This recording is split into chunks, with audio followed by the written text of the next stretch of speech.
talk on, and hopefully we'll get through it all in the 3 hours allotted.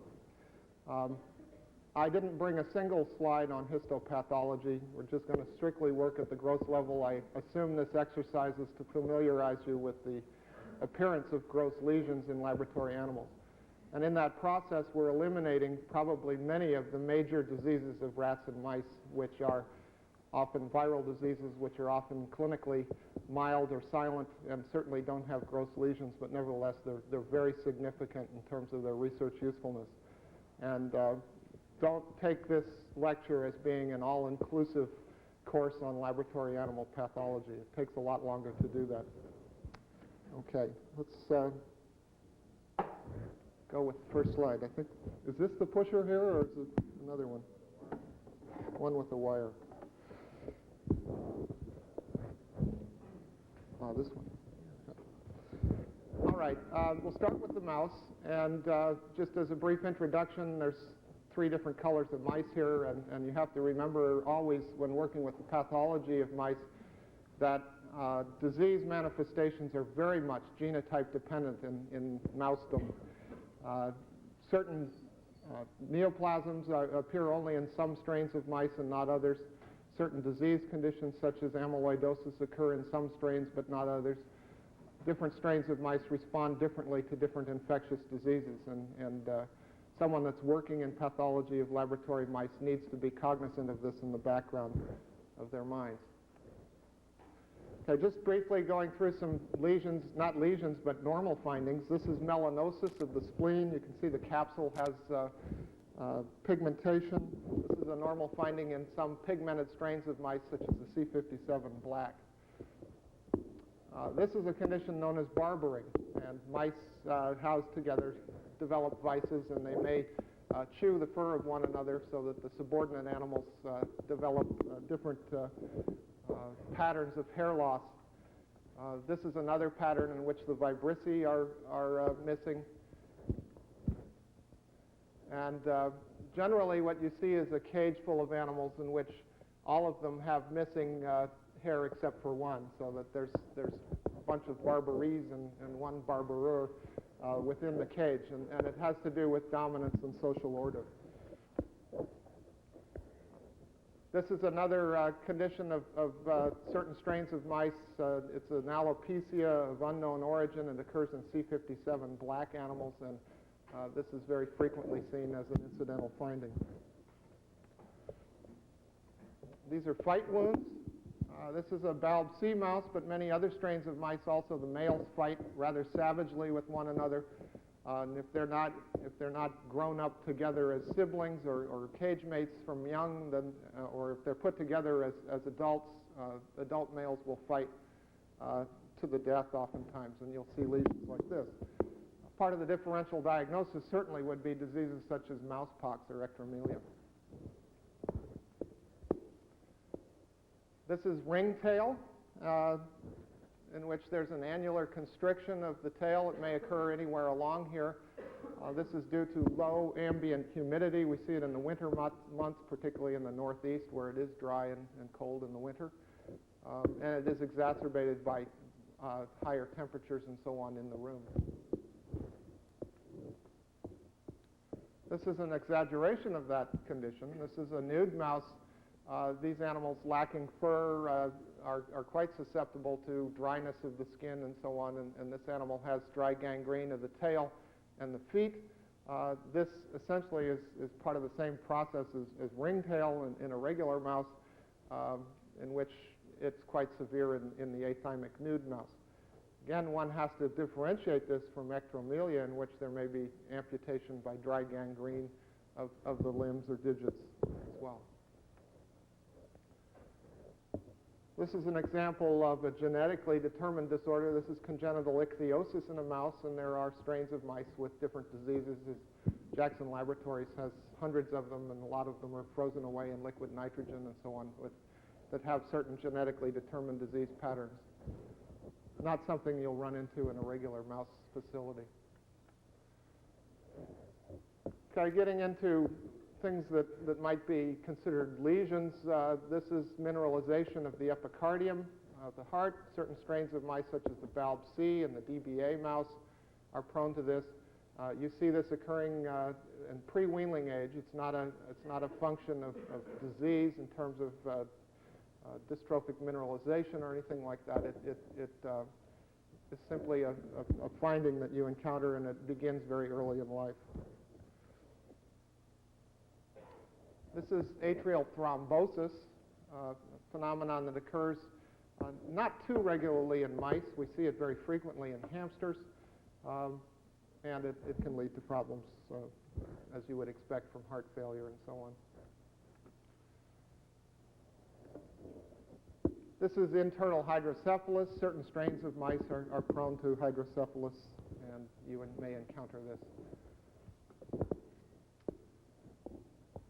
As you know, the teeth of mice, particularly the incisors, are continuously growing, and if there's any kind of malocclusion or if the diet is too soft that doesn't allow them to chew properly, they will get overgrowth of the teeth, and they can die from this condition. This is true of all of the rodents and rabbits.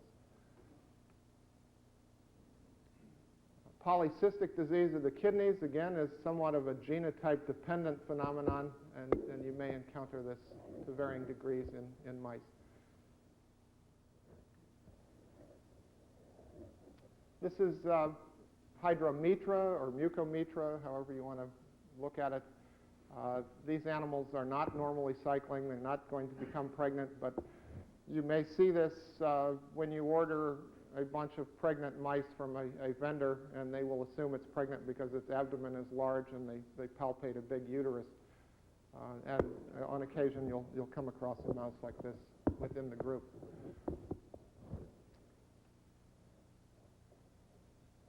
This is the accessory sex glands of a male mouse. Normally, the seminal vesicles are about this size.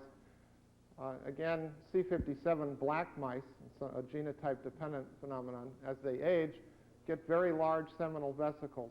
The mechanism of this is not known, but it can be unilateral or bilateral, and it can, when you open up the abdomen, literally fill up the entire field. It's quite striking. This is obesity. Mice tend not to accumulate subcutaneous body fat, but they do develop central obesity if they hang around a long time and age and are doing very well. But again, this is somewhat genotype dependent. But there's massive deposition of fat in the mesenteric fat depots. This is a pregnant animal, and you'll notice that it has fatty liver, and ketosis or pregnancy toxemia is a very rare phenomenon in mice. It's quite common in guinea pigs, perhaps less common in rabbits, but it's relatively rare in mice and rats, but it does occur.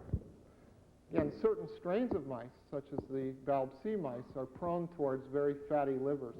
And even in a normal mouse, when you look at a normal Balb C liver, there's a very fine fatty change within the hepatocytes that's almost a normal finding for that strain.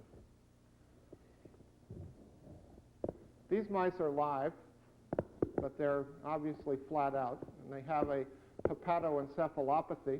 That's a spontaneous lesion that occurs, and this is Reye's-like syndrome. And this has been reported in Balb mice again. For some reason, this strain is prone to this, perhaps because of their predisposition to fatty change or microvesicular fatty change in the liver. But they have many of the manifestations of Reye's disease in man, microvesicular fatty change of the liver as well as other organs, and degenerative change within the central nervous system consistent with a hepatoencephalopathy. If you look at the liver of these animals, it's quite pale and fatty, diffusely so. And microscopically, this is one of microvesicular fatty change, typical of Reye's syndrome. You'll also notice in this animal there's epicardial mineralization, which is common in the Balb C mouse. You'll also notice that this bowel is kind of contracted and abnormal appearing. It seems that certain infectious diseases may drive mice to develop Reye's disease or Reye's syndrome as occurs in man. And one quasi-association that has been seen is an association with enterotropic mouse hepatitis virus.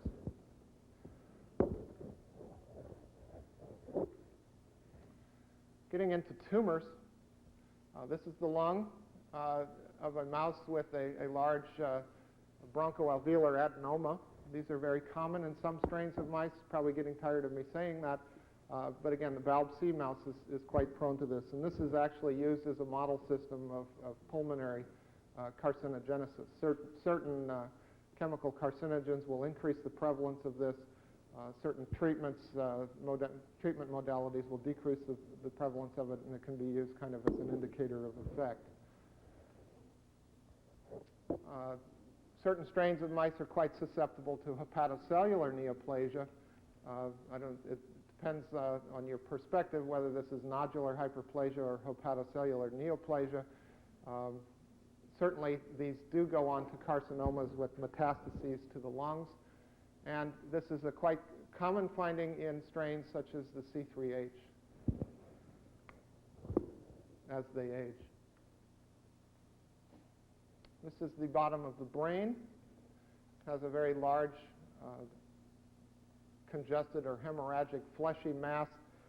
If this was a rat, you'd probably recognize it as a pituitary adenoma, and that's in fact what it is in the mouse. Chromophobe adenomas, as they're called, are uncommon in mice. They're quite common in certain strains of rats, such as the Sprague Dawley. These are called chromophobe adenomas simply because nobody bothers to differentially stain or do cytochemistry, and they look like they don't particularly stain up any particular way, so they're kind of lumped as chromophobe adenomas. But these develop sinusoidal patterns and cavernous patterns and solid patterns as do adenomas in man.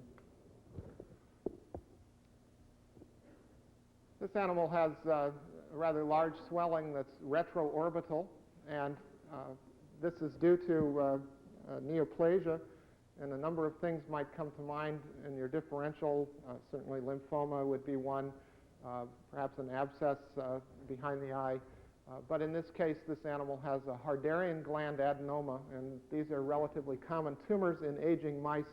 You'll also notice the porphyrin pigment forming a spectacle around this one eye. That's not necessarily typical, but Harderian gland adenomas are very common incidental findings if you section the Harderian glands of aged mice, and they rarely get quite large and be clinically manifest.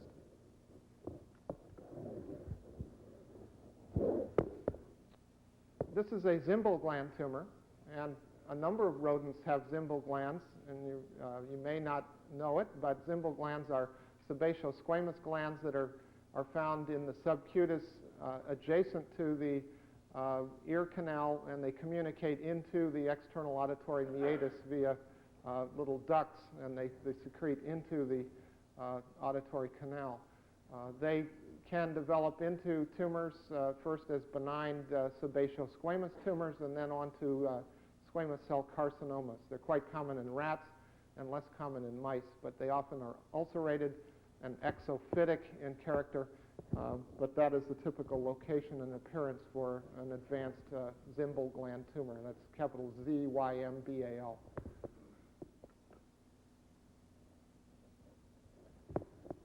This is one that you might encounter on an exam, but you're certainly not going to encounter it at a necropsy table. This is an experimental disease.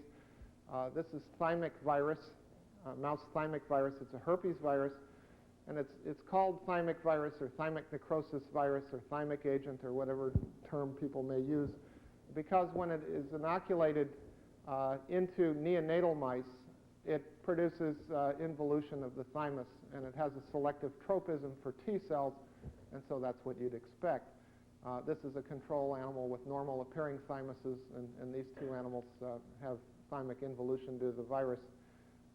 As animals age or get older, quite rapidly they develop resistance to this effect, and so the gross evidence of thymic necrosis or thymic atrophy or involution, whatever you want to call it, is evident only when mice are inoculated as neonates, and usually only when the virus is inoculated parenterally.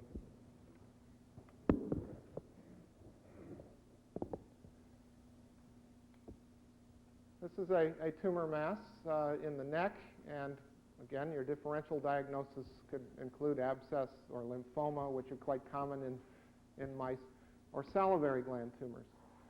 This happens to be a salivary gland tumor, and one of the more common salivary gland tumors in mice are myoepitheliomas. And these tumors are quite interesting in that within the tumor itself you will see considerable infiltration with segmented leukocytes, neutrophils, if you will. And as a result, there is a systemic effect in which there's myelopoiesis is quite pronounced in the spleen and the bone marrow. And these tumors are known to, or believed to produce some sort of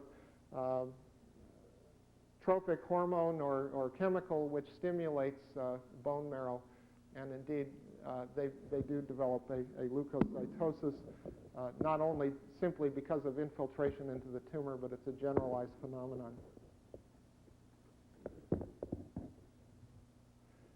Let me back up a minute. That tumor also could be due, I guess for exam purposes, to polyomavirus. Polyomavirus is a papovavirus. It is very rare in laboratory mouse facilities, but it may get in via people working with the virus because it is a good experimental model for various things. And on occasion, mouse colonies may be contaminated. If mice are inoculated experimentally with certain oncogenic strains of polyomavirus, as neonates, they will develop tumors of multiple tissues, and thus the name polyoma. And one of the most common target tissues is the salivary gland, particularly the parotid salivary gland, and thus the virus also has the synonym of the parotid tumor agent. Polyomavirus, under natural conditions, very, very rarely produces tumors of any kind in a regular immunocompetent mouse. But again, if you see a salivary gland tumor and somebody asks you differential diagnosis, include polyomavirus. This is a nude mouse, and it has posterior paresis of one leg. Sometimes it's bilateral. This is polyomavirus, and when it infects nude mice, a little bit different scenario occurs. These animals do develop tumors due to the virus. The virus acts much like SV40 does in primates, in which it is excreted in the urine via the kidneys and is not necessarily oncogenic. But as I said, when it gets into the neonatal immuno-incompetent animal or the nude mouse, it will develop tumors as well. And so these animals have spinal cord bony tumors that may cause this particular disease, or they may also develop a progressive multifocal leukoencephalopathy-like syndrome as occurs in man with polyoma-type viruses such as JC virus and others. So nude mice can develop this polyoma-related paralysis via two mechanisms, via mechanical ones on spinal tumors as well as PML-like disease in the central nervous system.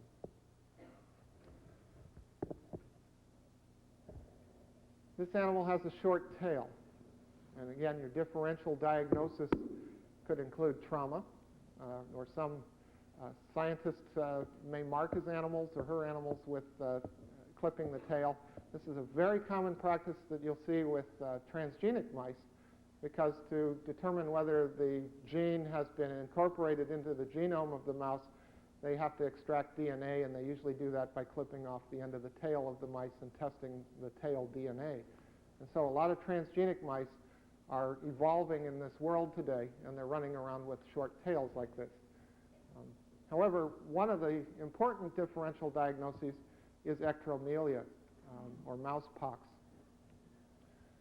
And that causes a dry gangrene, as we'll see, with shortening of the tail due to dry gangrene, and amputation can also occur on the digits or entire feet, and thus the name ectromelia.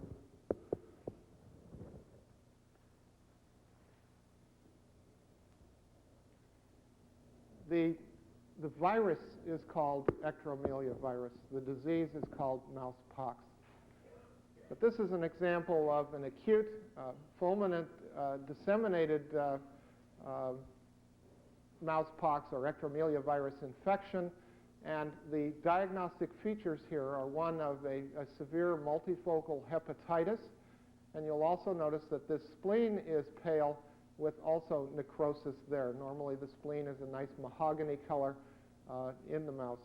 And so there are very few agents, virus or bacteria or otherwise, or disease processes that cause this picture of splenic and hepatic necrosis simultaneously.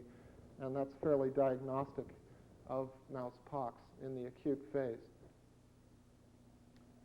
This virus also is a disseminated infection in which pox lesions with focal necrosis occur in multiple organs, and so you also see gastrointestinal hemorrhage, and that's particularly prone to necrosis of gut-associated lymphoid tissue, so you may see necrosis or hemorrhage of Peyer's patches with hemorrhage into the lumen as a result of that. The course of ectromelia virus infection in mice depends upon the genotype of the mouse. In resistant mice, they clear the infection and they recover without overt clinical signs of disease. In susceptible strains of mice, they die in the acute phase, in which there's multifocal hepatitis and splenitis and so on. That is incompatible with life, and that is a dead end. The semi-susceptible strains of mice go on to develop the typical rash, skin lesions, and ectromelia, or shortening of the limbs. And so this would be somewhere between a susceptible and semi-susceptible strain of mouse. It died, but it has a generalized skin rash. This is a fairly late phenomenon that occurs out for 10, 14 days into the infection. And if he had no fur, you would see a generalized rash over the entire body, as you can kind of see here.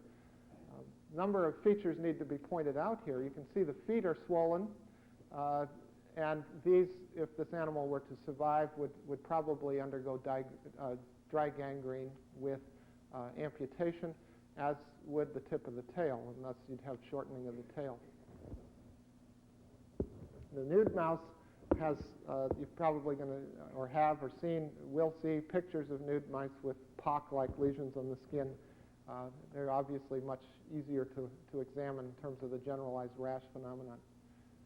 Another feature of mouse pox in mice is conjunctivitis. And there are, conjunctivitis can occur because of entropion. Conjunctivitis can occur because of Pasteurella pneumotropica infection.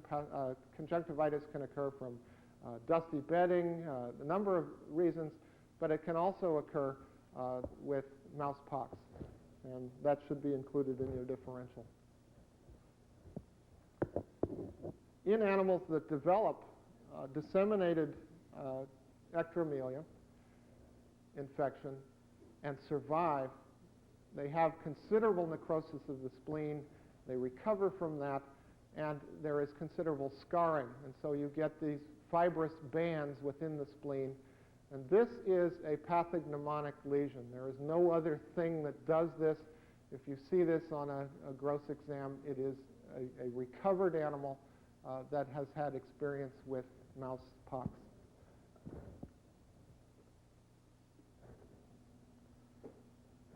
People, in their enthusiasm to control ectromelia virus infection, often vaccinate. And there's the IHDT vaccine strain in which you can vaccinate the tail of these animals, and it develops a localized skin lesion. The trouble with this is it's a live virus, and it interferes with one's interpretation of serology on these animals because they seroconvert.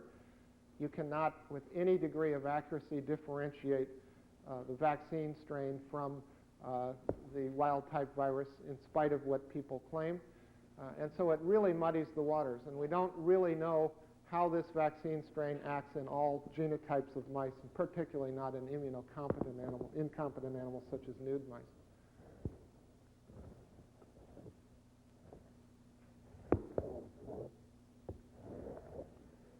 This is a pair of baby mice. The one on top is normal, and this is typical of a suckling mouse. You can look right through their body wall and see full stomachs, and they're quite vigorous and pink. This is an age-matched animal in which you see an empty stomach. It's dehydrated, it has a bluish appearance, and there are a number of entities that can cause neonatal death, obviously. Many of the viruses of mice are particularly severe in the neonate because they have virtually no immune function at birth, and unless they're protected by maternal antibody, they're fully susceptible to infection, and that usually is fatal. But there are a small handful of agents that produce severe disease in lots of baby mice. And when you see an outbreak of disease in which there's very high mortality among neonatal mice, such as this, if you had a room full of baby mice looking like this and dying off, the most likely etiology would be mouse hepatitis virus, particularly the enterotropic strains of mouse hepatitis virus.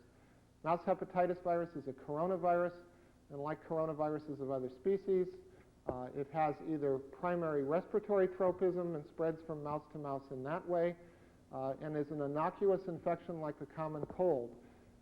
In susceptible genotypes of mice or neonatal mice, it can produce a disseminated infection with hepatitis, and thus the name.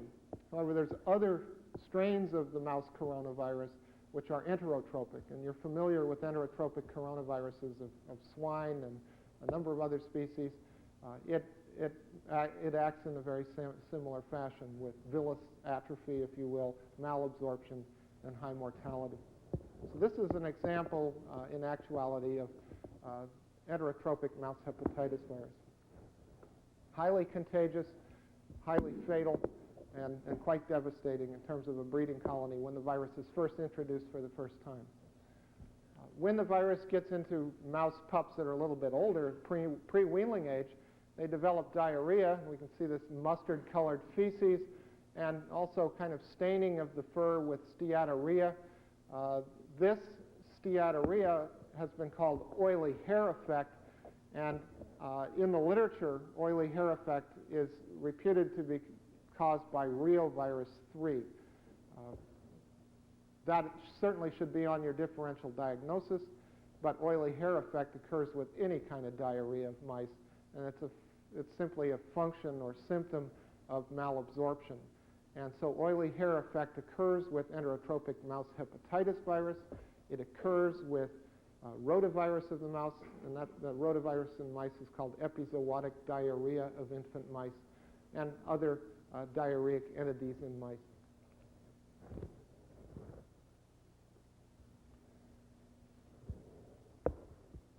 Since I don't have any histopathology to show you, those are the gross lesions of enterotropic mouse hepatitis virus. In an adult mouse, it's a totally subclinical infection, and you don't see anything. It's only in the neonatal or the pre-weanling animals that you will see any kind of clinical disease and lesions. And the lesions are one of malabsorption, so you may see a fluid-filled, thin-walled bowel in some animals, and that's about it at the gross level, and mortality. This is a nude mouse. Being athymic, they're kind of neat because we see a lot of diseases in their full manifestations. This is enterotropic mouse hepatitis virus in a nude mouse. Again, if you look down here, you can see some blood, some diarrhea or staining of the perineum. This is the cecum, which normally is kind of a pea green color like up here. It's contracted and opaque, and the ascending colon through the transverse colon is also opaque. And this would give you a hint, at least, that there is mucosal hyperplasia or some sort of thickening of the bowel wall going on. This is a mesenteric lymph node that is enlarged, and this is enterotropic mouse hepatitis virus in the nude mouse. They cannot rid themselves of the virus, but the virus is very localized to the intestine, so it continues to eat away at the mucosa. The mucosa responds by hyperplasia, and the host remains kind of in balance with the pathogen. And these nude mice do reasonably well. They can live for many, many months without overt wasting disease. in contrast to the other form of mouse hepatitis virus that produces hepatitis and encephalitis and everything else, particularly in nude mice. So enterotropic MHV is localized to the bowel, and it doesn't cause tremendous mortality in the nude mouse like the other type of mouse hepatitis virus. The other type of mouse hepatitis virus, the so-called respiratory tropic strains,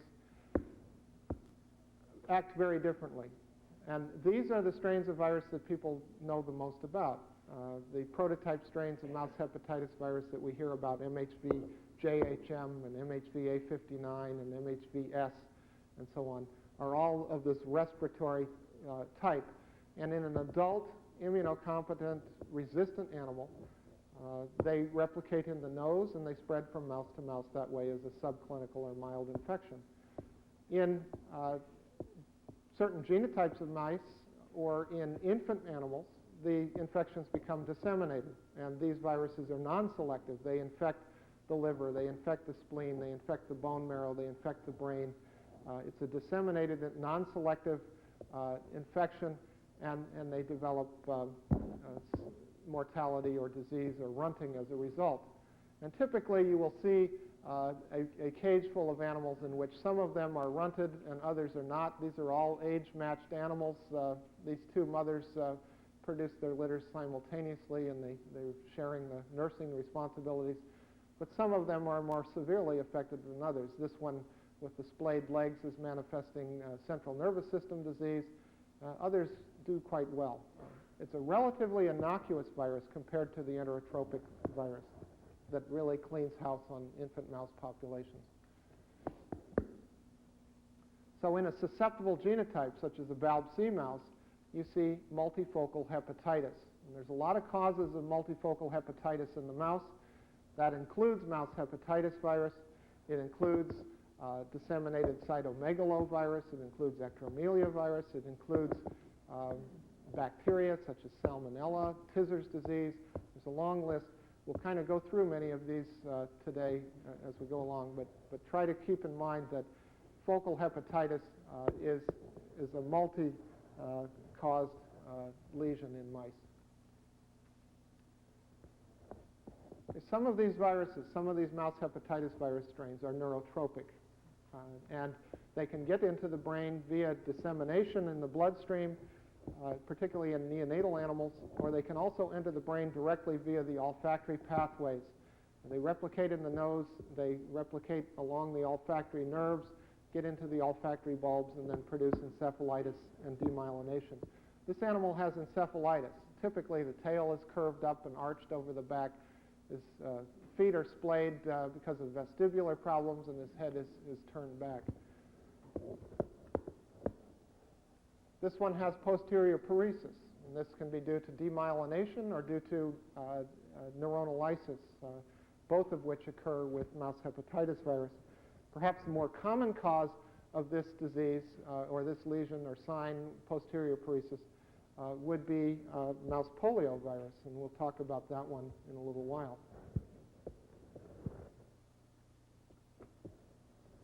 Other neurotropic viruses of the mouse include lymphocytic choriomeningitis virus, but it generally does not manifest itself under natural conditions as central nervous system disease.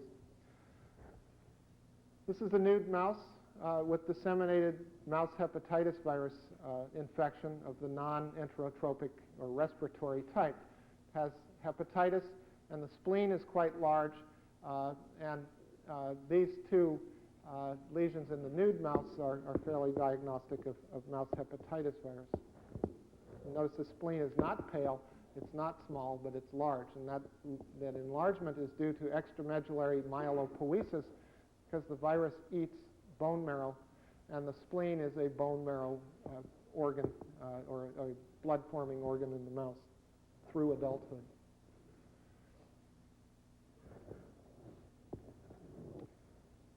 This is a DBA mouse, and it is quite sick as an adult animal. If you walk into a room of mice with clinical signs of disease among DBA mice, but perfectly normal mice of other strains, you may be seeing a strain-related phenomenon that is quite common. This is Sendai virus infection. Sendai virus is a paramyxovirus of mice. It is probably the most important in terms of clinical presentation of all of the viral diseases of mice, because it can cause overt illness and mortality in adult immunocompetent mice, unlike many of the other viruses. And it is very much genotype dependent. And so you do see in a mixed population of mice selective death among certain genotypes like the DBA mouse. Immunologists mistakenly think the DBA mouse is the source of Sendai virus. It's not. It simply is susceptible to the clinical signs of disease, and they die from it, while others may have subclinical infection, but they still harbor the virus and spread it to other mice and still have immunological effects. So all strains of mice are susceptible to Sendai virus infection. Some strains of mice are susceptible to mortality, and many more are susceptible to mild clinical disease.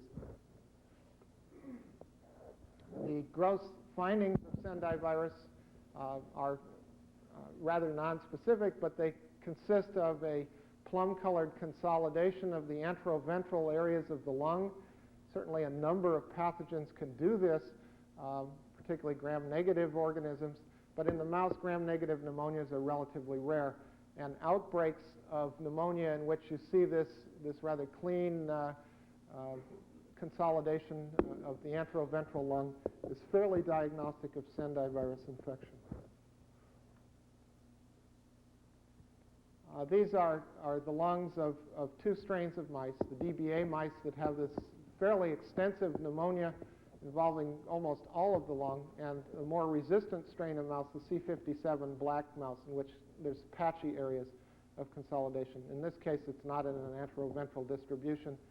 In a way it is, but it's also kind of involving different areas of the lung. These mice were cohabitated in an inhalation chamber and exposed to the same dose of virus, and it just simply depicts the genotype related susceptibility to disease.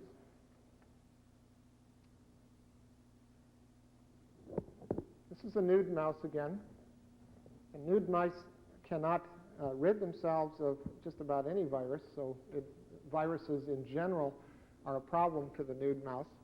And so when you see wasting disease in nude mice, you have to think in your minds of virtually every infectious disease there is of mice.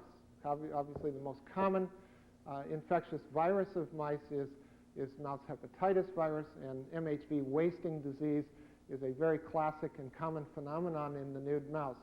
But wasting disease can also occur with other agents, Sendai virus among them.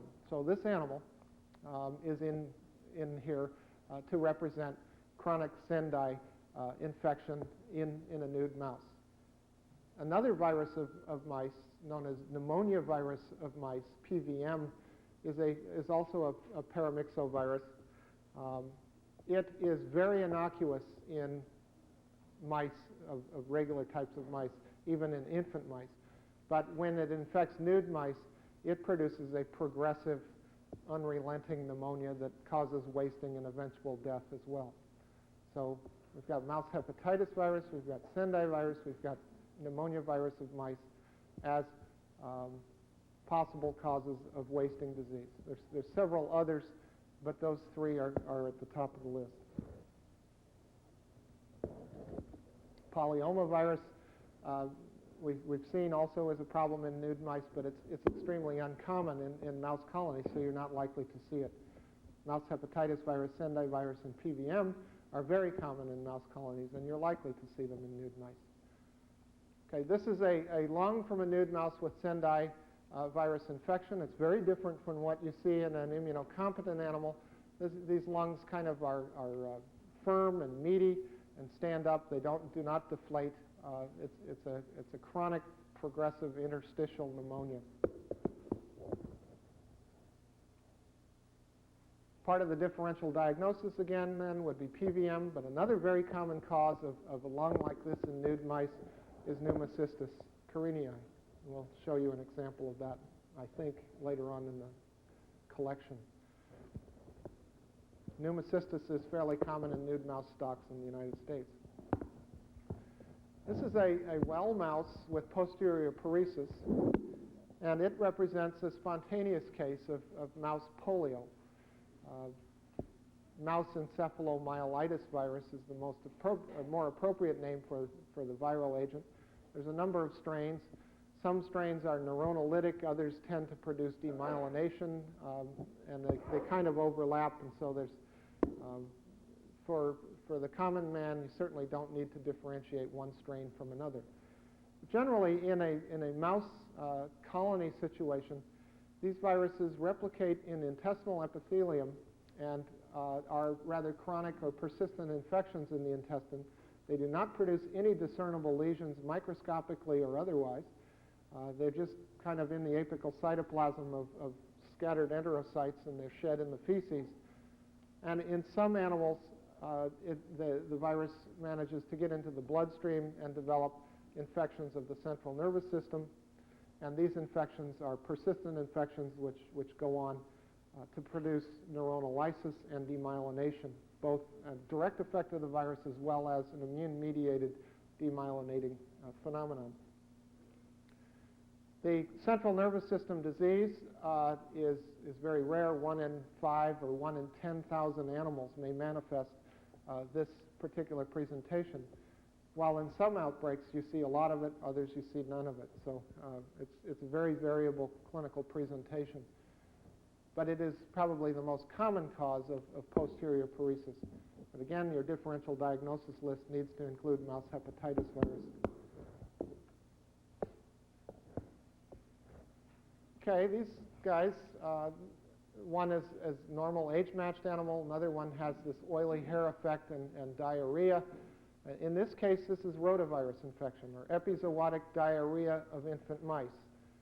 Again, think of reovirus, think of mouse hepatitis virus, think of salmonellosis, think of Tizer's disease, think of all of the things that might cause enteritis in mice, and all of them can produce oily hair effect as a result of steatorrhea and malabsorption.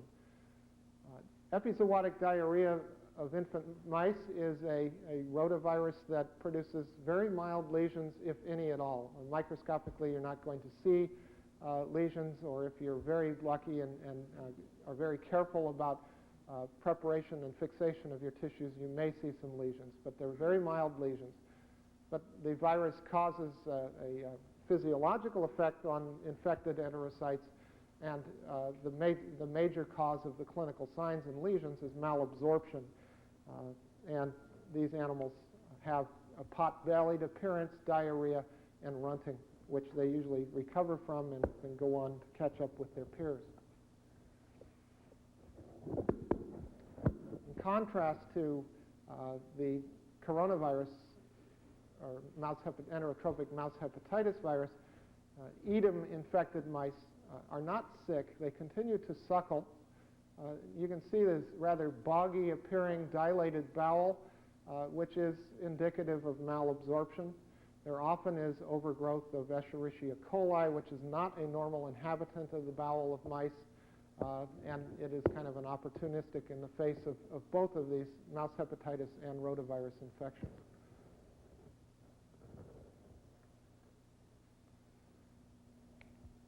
This is a slide that was given to me, and I've forgotten the name of the donor, but it is a mouse that has been experimentally infected with reovirus 3, and it has oily hair effect.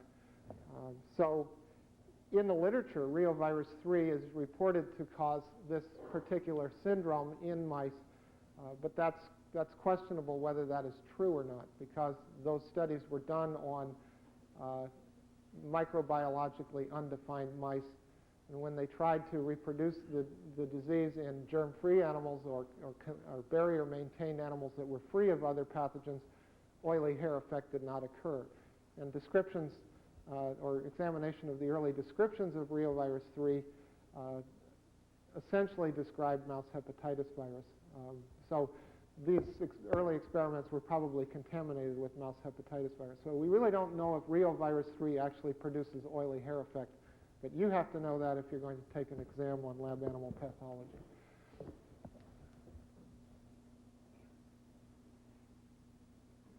Okay, this is a mouse with enlargement of the axillary lymph nodes, cervical lymph nodes. Just about the differential diagnosis list in this case would be very short. This is lymphoma. And mice carry type C retroviruses within their genome. They are transmitted as Mendelian characteristics, and they are expressed in different strains of mice in different patterns. And so we see a very, very strain-related pattern of lymphoma evolution in different strains of mice. For example, the BALB-C mouse develops a multifocal lymphoma similar to this with most of the lymph nodes involved. The AKR mouse, I think we might have a slide of that, is prone to thymic lymphoma. And in fact, very few AKR mice live beyond 12 months of age because they usually die of this process. So it's almost 100% phenomenon in the AKR mouse. So some strains of mice manifest this lymphoid neoplastic process very early in life, others later on. The degree of prevalence and the pattern of disease varies with the genotype of the mouse, which really is related both to genetic expression and susceptibility, but also to the incorporation of different types of retroviruses within their genome. And it's a rather complex phenomenon with a lot of people spend their careers working these things out. Another retrovirus-induced disease in mice are mammary tumors, mammary adenocarcinomas, mammary adenomas. These viruses also are genetically determined phenomenon that are passed on. The virus is passed on in the genome of the mouse, so that it is vertically transmitted as a genetic characteristic, and it is expressed differentially in different strains of mice. Many of you have probably heard of the Bittner mammary tumor agent, or the mouse mammary tumor virus. And then that virus is a horizontally transmittable virus that's transmitted in the milk from the mothers to the dams. But there's a whole other class of viruses which are irreversibly and permanently incorporated within the genome of the mouse, and those are the ones that you encounter. Very few mouse stocks today have the horizontally transmissible mammary tumor agent because foster nursing or cesarean rederivation has eliminated it. Some mouse colonies do have it intentionally because experimentalists use it as a model of mammary neoplasia. So you need to know the status of the mouse colony from that point of view.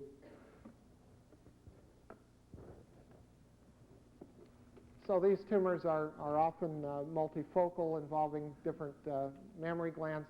Remember that the mouse has mammary tissue all along its ventral abdomen and thorax, and it goes up its sides and around its salivary glands. And so mammary tumors in both the mouse and the rat can evolve just about anywhere in the subcutis except for perhaps the dorsal midline.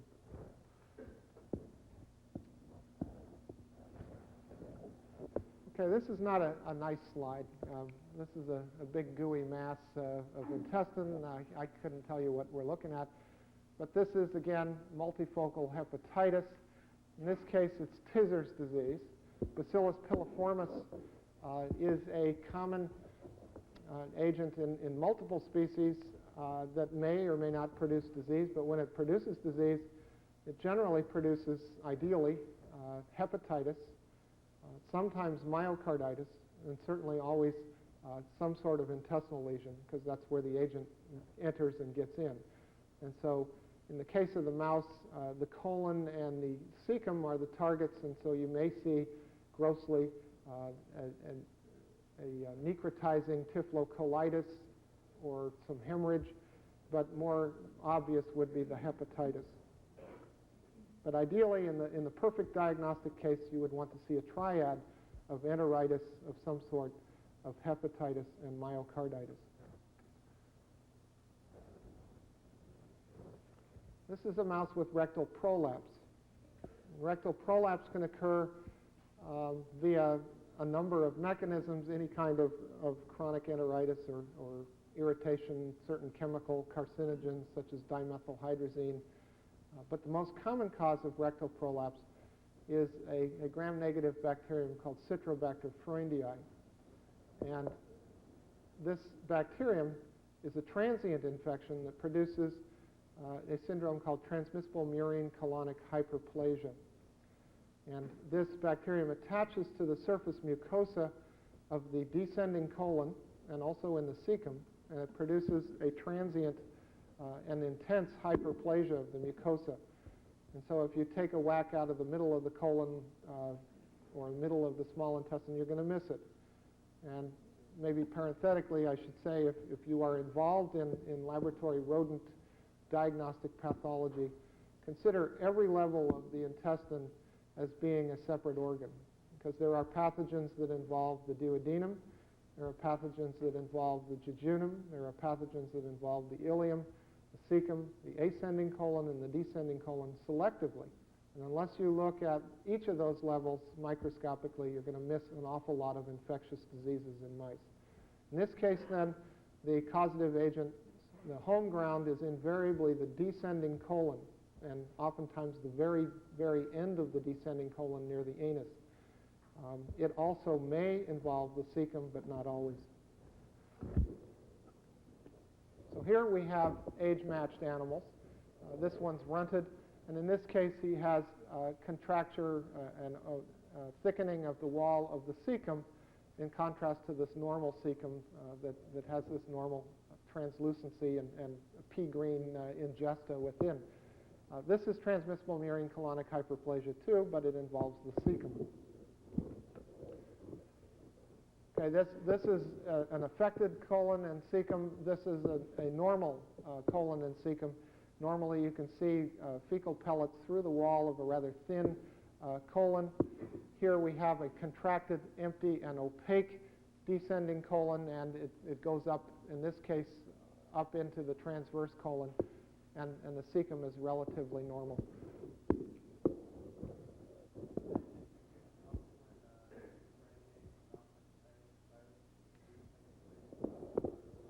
Mouse hepatitis virus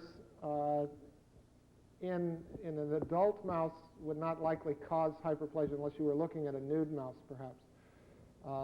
In the case of the nude mouse or in an infant mouse that's recovering from enterotropic mouse hepatitis virus, it's been my experience that the viruses are very selective to the ileum, the cecum, and the ascending colon. So it is a different distribution. The ascending colon or proximal colon is probably the most or the best site to look for mouse hepatitis virus lesions. In an adult mice in which there are no gross signs of active MHV lesions, if you take sections of the ascending or proximal colon, which is this little area right in here with the herringbone mucosal ridges, you will see multinucleate syncytia, which are diagnostic of mouse hepatitis virus. But that virus is very different in distribution than Citrobacter.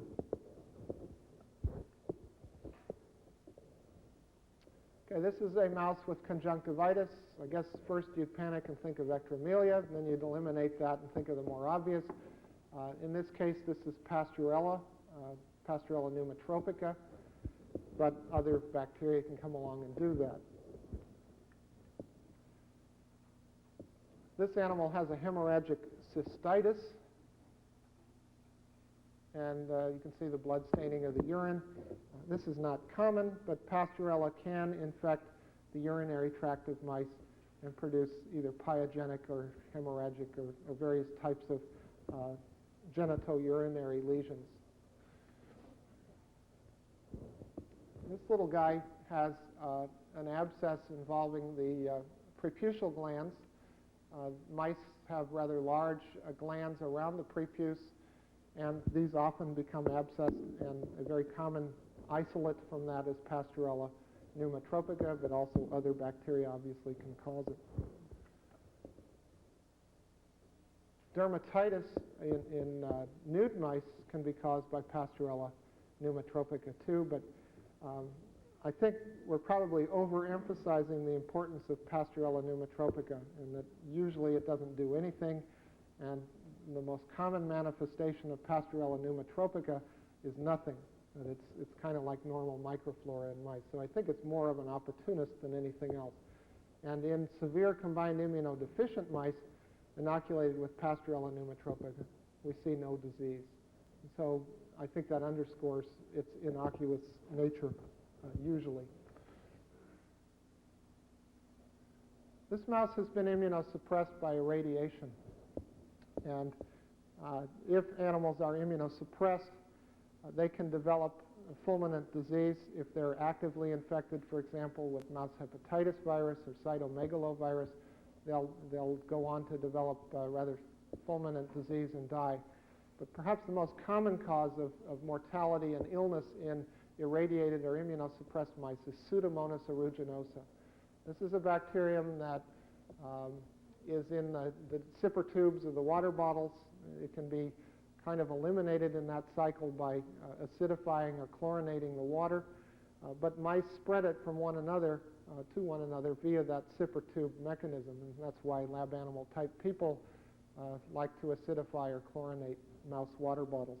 And it's really not necessary if you're not going to be immunosuppressing the mice, because Pseudomonas is relatively innocuous to an immunocompetent animal. These become neutropenic, they develop a bacteremia, and they will die.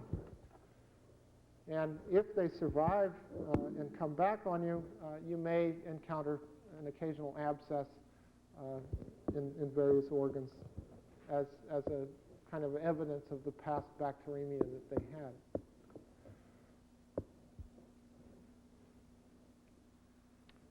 This is a gob of intestine that's been taken out from a mouse, and you can see the mesenteric lymph node is rather congested or hemorrhagic, coupled with, I think the next slide has, again, multifocal hepatitis.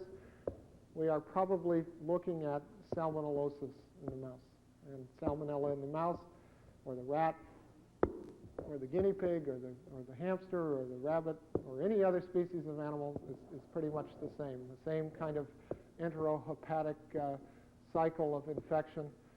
But in the mouse, it is often subclinical, or you may have diarrhea, or you may have hepatitis, depending upon the manifestation of infection, and also to a large extent on the genotype of the mouse, and to a large extent the strain of the salmonella that's infecting them. Mesenteric, let me back up, the mesenteric lesions are a good reminder that the mesenteric lymph nodes are probably the best tissue to culture for salmonella. If you're trying to screen a mouse colony for salmonella, and if you've had a past outbreak of it and you want to see if it's still there, you can culture feces and you can culture bowel or you can culture liver, but you're not likely to pick up the organism. But the most likely site for culturing salmonella in the mouse is the mesenteric lymph nodes, with or without lesions. So that may or may not be there.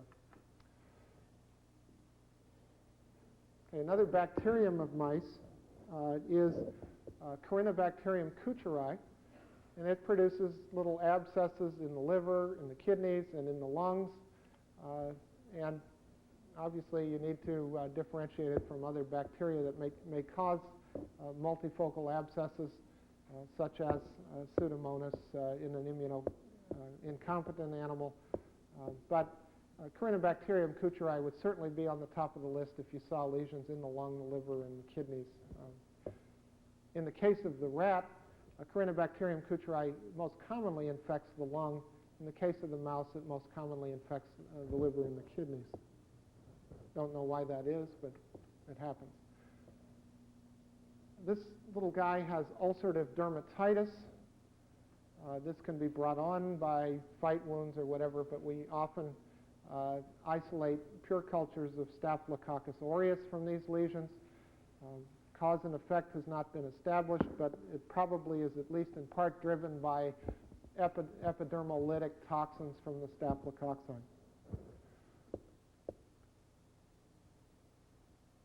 This is a nude mouse with a syndrome called furunculosis, which is a staphylococcal infection of hair follicles around the muzzle, and Staphylococcus aureus is the most common cause of this phenomenon, but other bacteria can cause it, such as Streptococcus or Pasteurella or Pseudomonas or what have you, but Staphylococcus is the most common cause.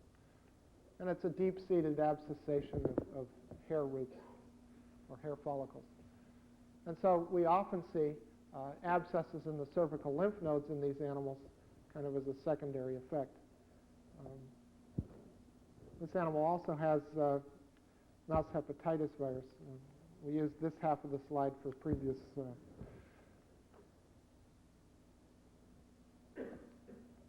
This is lung and heart of a mouse of an interesting outbreak of disease that is very rare, but this diagnosis tripped up a lot of people. Some people thought it was Corynebacterium kucheri, and certainly that would be in your list. Some people thought it was mycoplasma, but it's not really typically mycoplasma. In this case, it's Mycobacterium avium, and this is very rare, but it has been reported in mice. There's a single case report of it in the journal Lab Animal Science. So for you trivia buffs, you may encounter that on an exam. The most common cause of this is labyrinthitis due to Mycoplasma pulmonis, but other bacteria, Pseudomonas, Pasteurella, Staphylococcus, E. coli, Proteus, whatever, can cause it. Quite interestingly, in mice, you can have outbreaks of otitis like this. And usually, if you're inquisitive enough, you will find that it is preceded by an outbreak of a virus, such as Sendai virus, within the colony, which allows the bacteria to get into the middle ear and then the inner ear. But Mycoplasma pulmonis is at the top of the list for bacteria that you would isolate from the middle ears of these animals. And if you take off the lower jaw and expose the tympanic bully, you can see the exudate within the bully. This is pulmonary mycoplasmosis in the mouse. It looks quite different from mycoplasmosis in the rat, which we'll see in a moment. It's more of a diffuse bronchopneumonia rather than the bronchiectatic change that's quite typical of rats. Bronchiectasis does not occur to a great degree in mice, although you do see some bronchiectatic cavities here. Pulmonary mycoplasmosis is far more common in rats than it is in mice as far as a natural phenomenon. But again, it is preceded by certain respiratory pathogens such as Sendai virus, and there's clearly an association. This is a wasting mouse. In this case, I don't know what his cause is, but yeah, okay, this is a pneumocystis mouse. Remember, there's Sendai and PVM and mouse hepatitis virus and pneumocystis. And the lungs with this meaty or woody, fleshy appearance would certainly indicate a pulmonary pathogen, and Sendai, PVM, and pneumocystis would be at the top of your list. But pneumocystis is typically a very diffuse process in the nude mouse lung. Pinworms, in terms of the parasites that you might encounter in mice. Mice can be very commonly infested with Saphacia obvolata and Aspicularis tetraptera. And if you this is a chunk of cecum put in a petri dish full of saline, and it's a fairly heavy infestation with pinworms. Okay, we need the next carousel.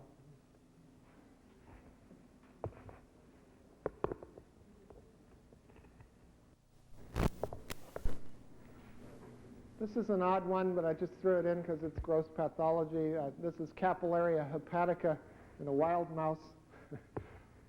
It occurs. These are tapeworms. I don't know if that can be focused at all. It's a little bit out of focus. In this case, it's the duodenum, and these tapeworms represent Hymenolopus microstoma. And those of you that are familiar with lab animal pathology usually think of Hymenolopus nana and diminuta as the two more common tapeworms of mice. A rare one, again, this is a wild mouse, is Hymenolopus microstoma. And they can be differentiated in their size and in the morphology of their ova.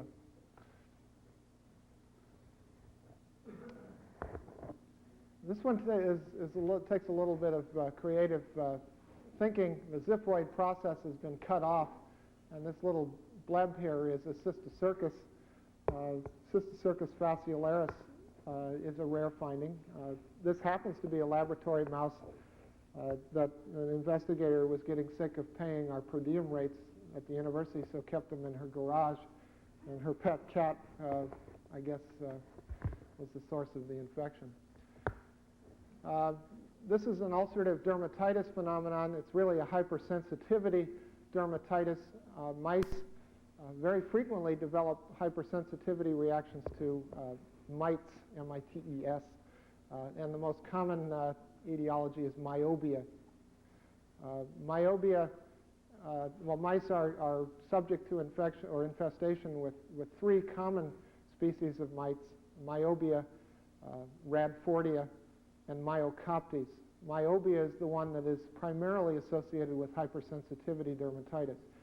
Mice, as they age, develop immunity to these mites, and the level of infestation goes down, and so the diagnosis becomes more and more difficult. In animals that have hypersensitivity dermatitis, you may not even find any mites. They're so few in number on the animals.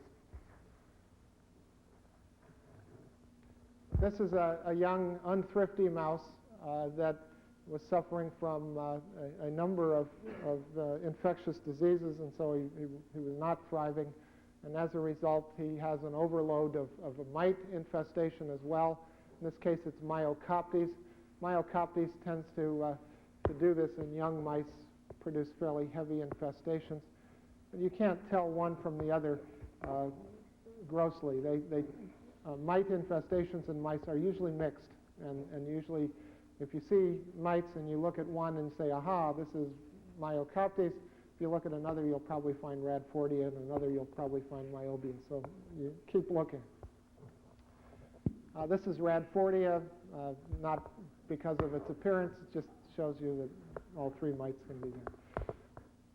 Okay, this is a rare one, and you probably don't see it. What we've done is reflected the skin up the top of the head.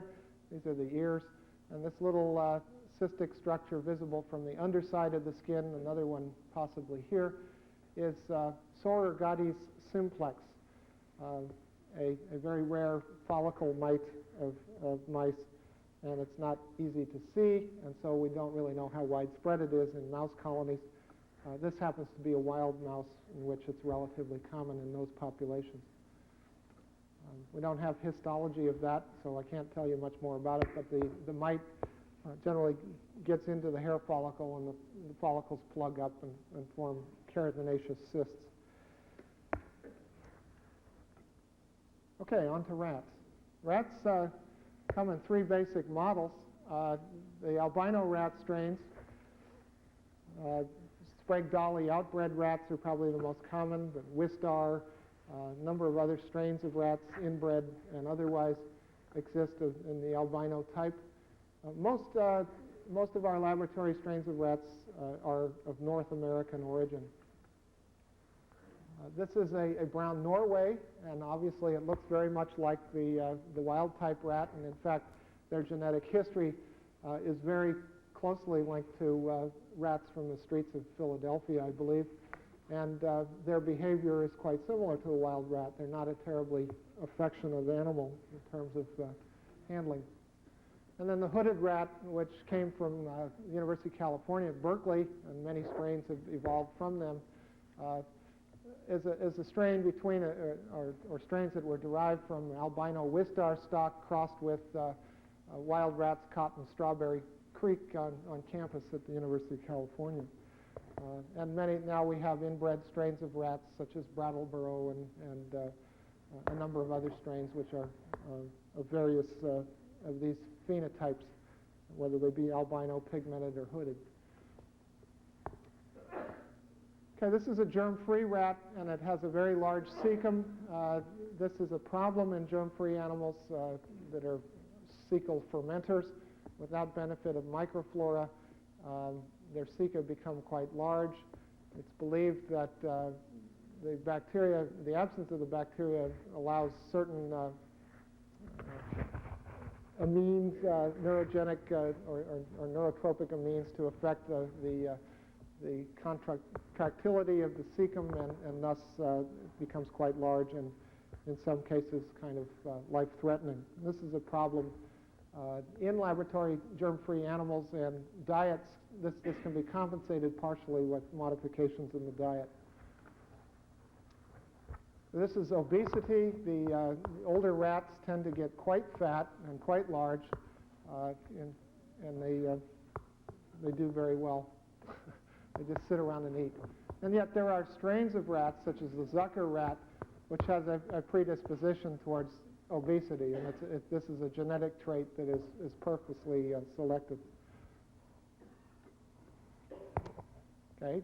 Rats also have continuously growing incisors, and so you can run into problems there. This is an incidental finding. It's an accessory spleen, but it's quite a common phenomenon.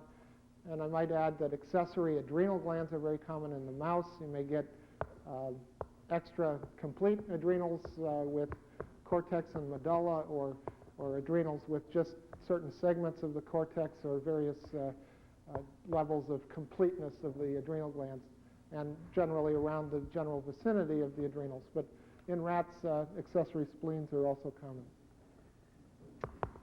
This is cataract formation. The albino rats are prone towards retinal degeneration and cataracts as a result of exposure to normally ambient levels of light. And you see this in rats kept at the top of a rack right next to the ceiling lights.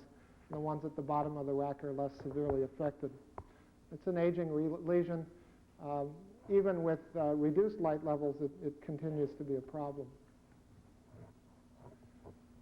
Okay, you ought to know what this one is by now because we saw it in the mouse. It's ringtail. And also he's got puffy feet that also can occur. This is due to low humidity. And here is a later stage of it with dry gangrene and multiple annular constrictions. I guess chicken pathology falls over into the lab animal field. This is bumblefoot. It's the same type of phenomenon in which trauma to the foot pads, generally these are rats that are kept on wire-bottom cages, will develop chronic, generally staphylococcal infections of the feet. This is a problem in rabbits. It's a problem in guinea pigs and other species, especially animals kept on wire-bottom cages. This is a dynamic ileus in a rat that had been injected a week or two before with chloral hydrate. Many investigators still continue to use intraperitoneal injections of chloral hydrate as a means of anesthesia because it's cheap, it's effective, but it also produces adynamic ileus in a certain percentage of the rats, and oftentimes several days or a couple of weeks after the anesthesia is over. The mechanism for this is not known, but there's definitely a cause and effect relationship. You want to differentiate that from a disease that we'll see a little bit later, so-called megaloileitis, which is a manifestation of Tizer's disease, and I'll show you some slides of that. This is lungs of a normal rat. You can see this in animals that are kept in isolators or behind barriers. They're germ-free or clean. And these are simply focal accumulations of subpleural histiocytes, and they are not associated with infectious disease, although they may be more common in animals that have experienced viral infections and so on. They are not directly due to infectious pathogens. When you fix these lungs in formalin, they become very prominent and quite bizarre appearing. This little guy has hydrocephalus. Certain strains of rats tend to have congenital problems, and hydrocephalus is one of them. It's something you want to breed away from if you're maintaining a breeding colony. You also notice he's kind of got porphyrin pigment staining around the nose, rats that are ill for a number of reasons, dehydration, stress, infectious disease, and so on, will often have porphyrin staining around the eyes and, as a result, dripping out of the nose, and so you get that type of thing. It's a nonspecific lesion. And we'll see it in rats infected with Sialodacryoadenitis virus. We'll see it in rats infected with mycoplasma here in future slides. Okay, this is hydrocephalus from that rat. Hydronephrosis occurs sporadically in some strains of rats more than others. This is urinary bladder with multiple calculi. I've forgotten the chemical composition of the common calculi of rats. They're not common. If you look in the literature on renal or urinary bladder calculi, you'll see a considerable emphasis placed on mucoid calculi, and they're not really calculi, but rather copulatory plugs that have gone retrograde into the lumen of the bladder. So male mice and rats, when killed via any mechanism, have agonal discharge of copulatory plugs, which is really a combination of seminal vesicle and coagulating gland products. Then it may sit in the urethra, or it may sit in the urinary bladder, or it may actually be ejaculated, or all of the above. And that should not be confused with a lesion. But these are actual calculi. Okay, aging rats have involution of the seminal vesicles. This is urinary bladder and seminal vesicles that are kind of atrophic. No big surprise. This is a hydrometra in a rat. Not terribly common. These are normal kidneys for comparison to the next slide. These are kidneys from an animal with relatively advanced chronic progressive nephropathy. Has a number of other synonyms. Doesn't really matter what you call it. Old rat kidneys, some people like to call it. This is a progressively deteriorating condition of aging rats. It's driven by sex hormones. Males have a more rapid evolution of the lesion. It's driven by quality and quantity of protein in the diet, and it's age-related, and a number of other relationships are there. These kidneys also may accumulate pigment, and those pigments are of a variety of types. This is a diffusely modeled liver in which it has diffuse so-called cholangiofibrosis. Aging rats, usually animals on certain diets, are prone to this, and microscopically it is one of proliferation of bile ducts and later atrophy of those proliferated bile ducts and fibrosis, and it kind of has the appearance of a cirrhotic type of lesion, and it may go on with hyperplastic nodules.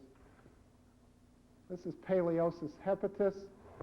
That may be an incidental finding in aged rats. And this is nodular hyperplasia, as I was talking about earlier, that can be seen in aged rats, and it's usually coupled with the cholangiofibrotic lesions. This is the heart of a rat with fibrosis of the myocardium. This lesion can occur anywhere in the myocardium, can also occur subendocardially. It's an age-related lesion of unknown etiology. This is polyarteritis nodosa. We see this in aged rats with chronic renal disease. We also see it in hypertensive strains of rats. And the most frequent site is the pancreaticoduodenal artery. So all along here we see these nodular and tortuous courses of the vessel. That shows up on pathology exams fairly frequently. This is a mammary fibroadenoma, and it's very typical appearing. There are very few other tumors of rats that grow this large, and they can be quite spectacular in aging rats, and aging Sprague-Dawley rats seem to be particularly prone to this. These are fibroadenomas. They're benign tumors, but they grow progressively larger and larger and may go on to be traumatically ulcerated and infected. And on cross-section, these have a lobular appearance, and each of the lobules has somewhat different characteristics. Some of them tend to be fleshy, and others tend to be quite fibrotic. And microscopically, you see a mixture of fibrous connective tissue and glandular tissue in various proportions. And in these fibrotic areas, very little glandular tissue may be present. So you have to differentiate that from a subcutaneous fibroma, for example. You need to look at multiple areas of the tumor to be able to be certain that it's not just a fibroma or not a fibroma, but rather a fibroadenoma. Okay, this is the base of the brain with a chromophobe adenoma, and these are very common tumors in aging rats.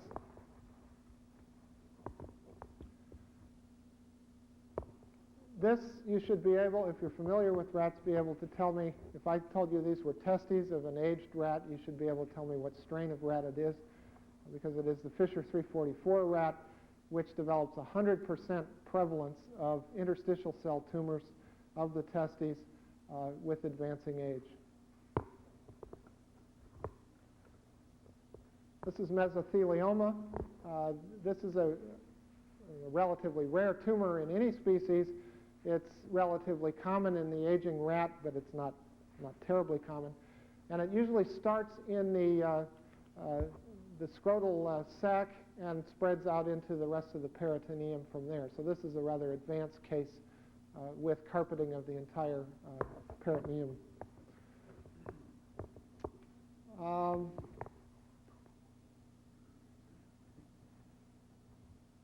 Supposed to be a thyroid tumor here. They get thyroid tumors. Okay, this is an animal with a tumor protruding from the side of the face, and again, you immediately want to think of a zimbal gland tumor in that location, and zimbal gland tumors are indeed very common in the rat, much more so than in the mouse. And here we can see this large subcutaneous tumor, but they're always intimately associated with this side of the ear, and the normal gland itself communicates with the auditory meatus. And these become ulcerated and progress to squamous cell carcinomas. Rats develop brain tumors relatively frequently. This is a meningioma. And another common tumor are glial tumors, usually mixed glial tumors, but any kind of glial tumor can be there. They also tend to have a relatively high frequency of pheochromocytomas, and these are often quite cavernous and hemorrhagic and necrotic, and sometimes they're quite bloody compared to this one. This is a cortical adenoma, which is very rare, but it's here for a gross photo. This is a tough one. I tried to show a gross slide of a very large spleen on a Fisher rat. Fisher 344 and other Wistar type rats do develop mononuclear cell leukemia they're really hairy cells or natural killer cell origin, and the spleen becomes quite large in these animals, but they're also leukemic. There's also cellular infiltrates in multiple organs such as the liver and the lung and so on. But the spleen seems to be the site of origin of these tumors. Okay, this rat is suffering from an infectious disease. He's a suckling rat. And a couple of things are apparent. He kind of has a steatorrhea, an oily hair effect here, indicative of a problem with either liver or intestinal function, and he's jaundiced, and you can see very yellow-appearing ears. In this case, this is rat parvovirus infection, and this comes under a number of synonyms: Killam virus, Killam rat virus, or rat parvovirus, or rat virus, some people call them. In general, this is a very common virus, and its most common manifestation is subclinical infection with no lesions, microscopically or otherwise. But in the neonate, again, it can produce some problems, and it can produce a hepatitis with jaundice and steatorrhea. Here's the liver, and it's got a fine pattern of diffuse multifocal or generalized multifocal hepatitis, which is necrotizing. And in animals that recover, you can see fibrosis and contracture of the liver. This is not apt to be encountered under natural conditions. This is really an experimental lesion here, but it can occur naturally, but it's fairly rare. The virus infection is very common, but the lesions like that are not.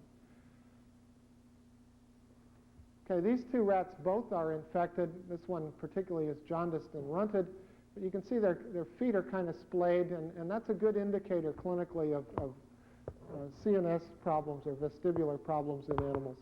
And this being a parvovirus, it produces lesions quite similar to panleukopenia virus in cats, and that is a granulopreval cerebellar hypoplasia in the evolving cerebellum of infant rats. And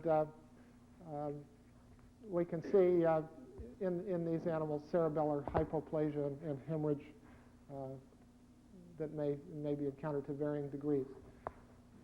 Perhaps the more common clinical or pathological manifestation of parvovirus in the rat is a hemorrhagic phenomenon. Really don't know the mechanisms for this, but a number of possible factors may be involved. Certainly the virus attacks megakaryocytes and they're thrombocytopenic. It also attacks vascular endothelium, and you can find inclusions in vascular endothelium. So a couple of possible scenarios are there. A number of hemorrhagic lesions may be encountered in adult rats infected with Killam rat virus. And certainly one manifestation is this peritesticular hemorrhage. I've also seen it as a more generalized phenomenon involving the entire abdominal cavity. And also there's central nervous system hemorrhage, so-called hemorrhagic disease. And this may be seen in animals that are immunosuppressed. And you see these rather random areas of hemorrhage in the brain and spinal cord. So rat virus is very common. The infection is very common. The most common clinical manifestation is nothing at all. But in infant rats, it can cause jaundice and hepatitis. It can cause cerebellar lesions.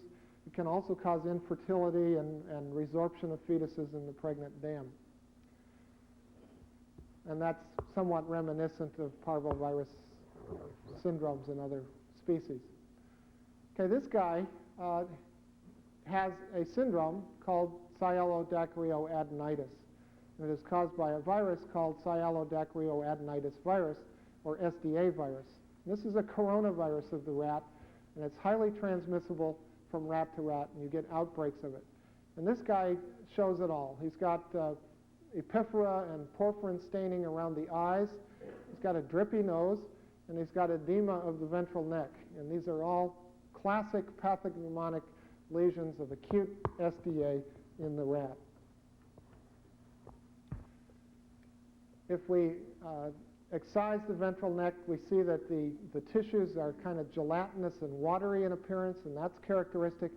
If you compare the submaxillary salivary glands with this side that's kind of tannish and this side that's blanched, this one is necrotic, and that's quite typical. You may get bilateral involvement, unilateral involvement, or none or no involvement at all. People get rather tripped up on the fact that they don't have salivary glands lesions, or there may be Harderian gland lesions and not salivary gland lesions, or any combination thereof, or the virus doesn't have to infect salivary or lacrimal glands. Its home ground is the nasal epithelium, and like coronaviruses, respiratory coronavirus, it spreads from rat to rat via that mechanism.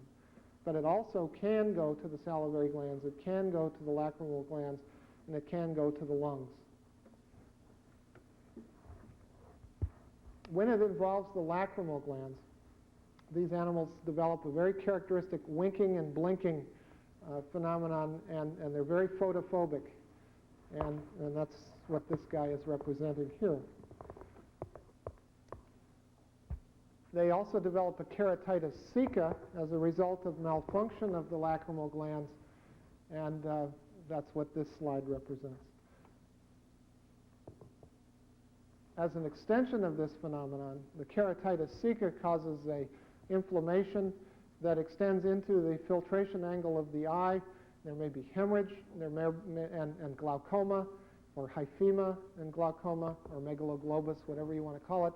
And you may see one eye that's permanently enlarged, and this does not resolve. The infection resolves. The animals recover from the infection, but they don't recover from the lesions that are secondary to the infection.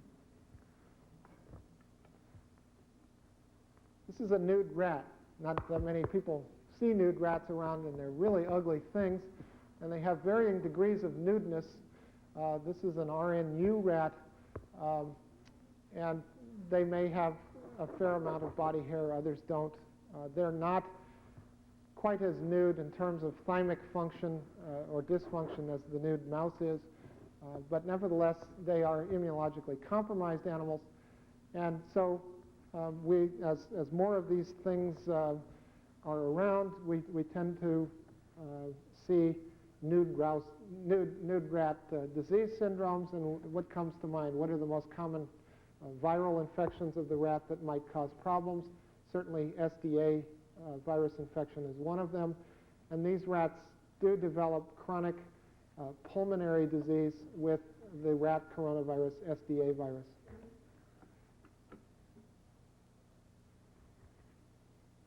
Sendai virus is a problem in rats. This is an area of consolidation of the lung. Usually, Sendai virus in the rat is very mild clinically, and you don't see gross lesions, but on occasion you may see this typical consolidation of certain lobes of the lung. This is a rat pup with malabsorption. You can see that the bowel is dilated, fluid, and gas-filled. There are a number of possibilities here, but certainly the one that should come to your mind first is IDIR, I-D-I-R, which is infectious diarrhea of infant rats. It is caused by a rotavirus. Some people call it a type B rotavirus or an atypical rotavirus. It's not serologically related to the common rotaviruses that are out there in animals and man. But the IDIR virus is apparently of human origin. It does cause human disease, and it can get into rat populations and cause rat disease. And microscopically, it typically produces some degree of villus attenuation, malabsorption, and multinucleate syncytia, which are fairly diagnostic of IDIR virus infection in the rat. There are other unknown causes of viral diarrheas in the rat, and that's what this slide actually represents. We haven't worked out the etiology yet. This is a rat with a large abdomen, and you can see loops of bowel, and it should be reminiscent of chloral hydrate toxicity or adynamic ileus. But in this case, the rat has diarrhea, and it died, and it's a more ugly lesion with fibrin and hemorrhage and necrosis of the wall. This is a syndrome called megaloileitis in rats, and it is caused by Bacillus piliformis, or Tizer's disease. And for some reason, the rat is prone towards this type of lesion. I really don't know why. But Tizer's tends to hone in on the ileum of rats and produces this type of lesion. So certainly two things need to be considered in a differential diagnosis: Tizer's disease and chloral hydrate. This is a more classic appearance of Tizer's disease in the rat, in which the intestinal lesions are rather inconspicuous and not even included in the slide. But we have a multifocal hepatitis and myocarditis. And so you see these two together, it's a pretty good guess that Tizer's disease is causing them. Remember, the gut, the liver, and the heart are the triad that one wants to have, either microscopically or grossly. This is the lung of a rat with Corynebacterium kucheri infection, and this is fairly typical, in which there's a central area of necrosis surrounded by hyperemia and then leukocytic infiltration, and they have this typical ring defect in the acute or early phase of the infection.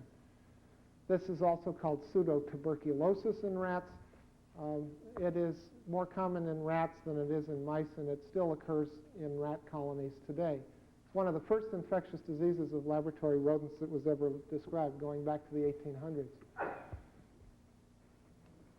Crinobacterium cutyri its home ground is the oral cavity, and it invades the oral mucosa in some unknown way, and often frequently gets to the cervical lymph nodes, which are enlarged.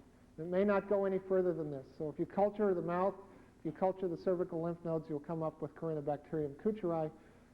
And then in a certain percentage of the rats, they become bacteremic, and you have a hematogenous dissemination of the Corinobacteria to the lung or the pulmonary vascular fields with this typical abscess formation. Immunosuppressed rats tend to break with the hematogenous dissemination, as you would expect. So here is a rat with some abscesses in the liver and the lung, and this is fairly, again, diagnostic of Corinobacterium cutyri. In this case, the disease has been going on for a little bit longer, and the lesions tend to be a little bit more walled off. Here's a kidney with an abscess in it as well, and that's the third most common organ involved with this bacterium in rats. Here's a lung, which a fairly localized abscess remains. And typically, this is probably the more common finding of Corinobacterium cutyri, that is a single abscess in the lung or the liver, and involvement of cervical lymph nodes, which are not abscessed, but rather hyperplastic. There's not exudate in those cervical lymph nodes. They're just reactive, but the bacteria can be cultured from them. The rats usually resolve the infection and recover. Oops. Okay, this is an ulcerative dermatitis, and again, we get staphylococci out of it, very similar to what we talked about in the mouse, but this seems to be more common in the rat, and it's been described in albino strains of rats, but it also occurs in pigmented strains. It's non-selective, and that's what we have here.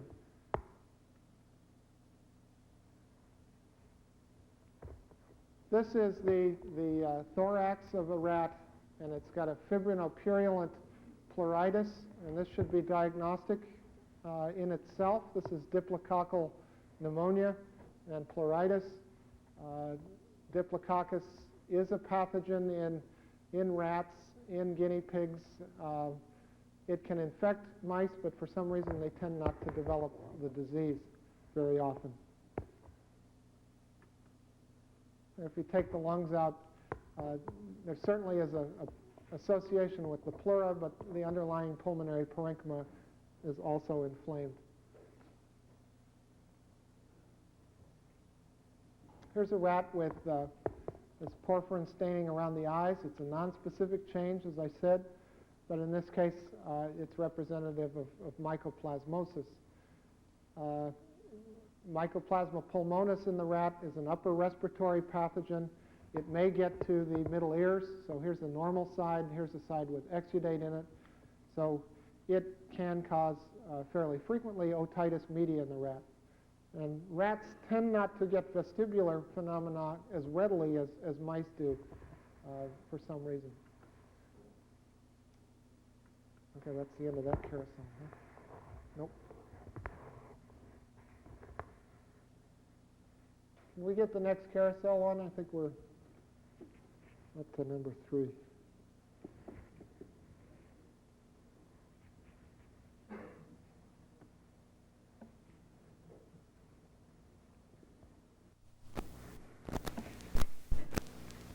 This is the typical appearance of pulmonary mycoplasmosis in the rat. And as I said earlier, in the rat, it characteristically produces very obvious bronchiectatic change in which the bronchi and bronchioles become dilated and filled with mucin and later considerable numbers of leukocytes. So it may have a transparent appearance or it may have a pussy appearance. And very typically, for some reason, it often involves one side of the lung but not the other. And so this is a very characteristic appearance of pulmonary mycoplasmosis, and I would hope that you could see that this is different from Corynebacterium kucheri or other causes. This is an advanced case of pulmonary mycoplasmosis in the rat, in which the bronchiectatic lesions have gone on to produce large abscesses. And Mycoplasma pulmonis is the only organism that you can isolate out of these lesions. We now know that the cilia-associated respiratory bacillus, or CAR bacillus, is also associated with similar types of lesions. And in fact, most cases of pulmonary mycoplasmosis in the rat are dual infections with CAR bacillus and mycoplasma, and also probably driven by Sendai virus or SDA virus or other respiratory pathogens. So the chronic respiratory disease complex of the rat at one time was very complicated, and people always said it was multifactorial, and a number of organisms were at play. And then people started to become purists and said that, well, chronic respiratory disease is due to mycoplasma, and mycoplasma in and of itself can produce it. Well, that's true. But other people have shown that CAR bacillus in and of itself can produce it. And other people have shown that viruses can also drive it in terms of severity. So it is back to the complex phenomenon of a multifactorial etiology. Mycoplasma pulmonis also produces reproductive infections, usually the periovarian tissue, often no lesions at all, also mild inflammatory changes around the ovaries and oviducts, and on occasion small abscesses, and even rarely, more rarely, large abscesses such as here. This is a slide of a normal spleen versus a big spleen. Splenomegaly in rats of olden days used to be caused by Hemobartonella muris. And Hemobartonella was an arthropod-borne organism that was common to rats in the early days, but it's virtually non-existent today.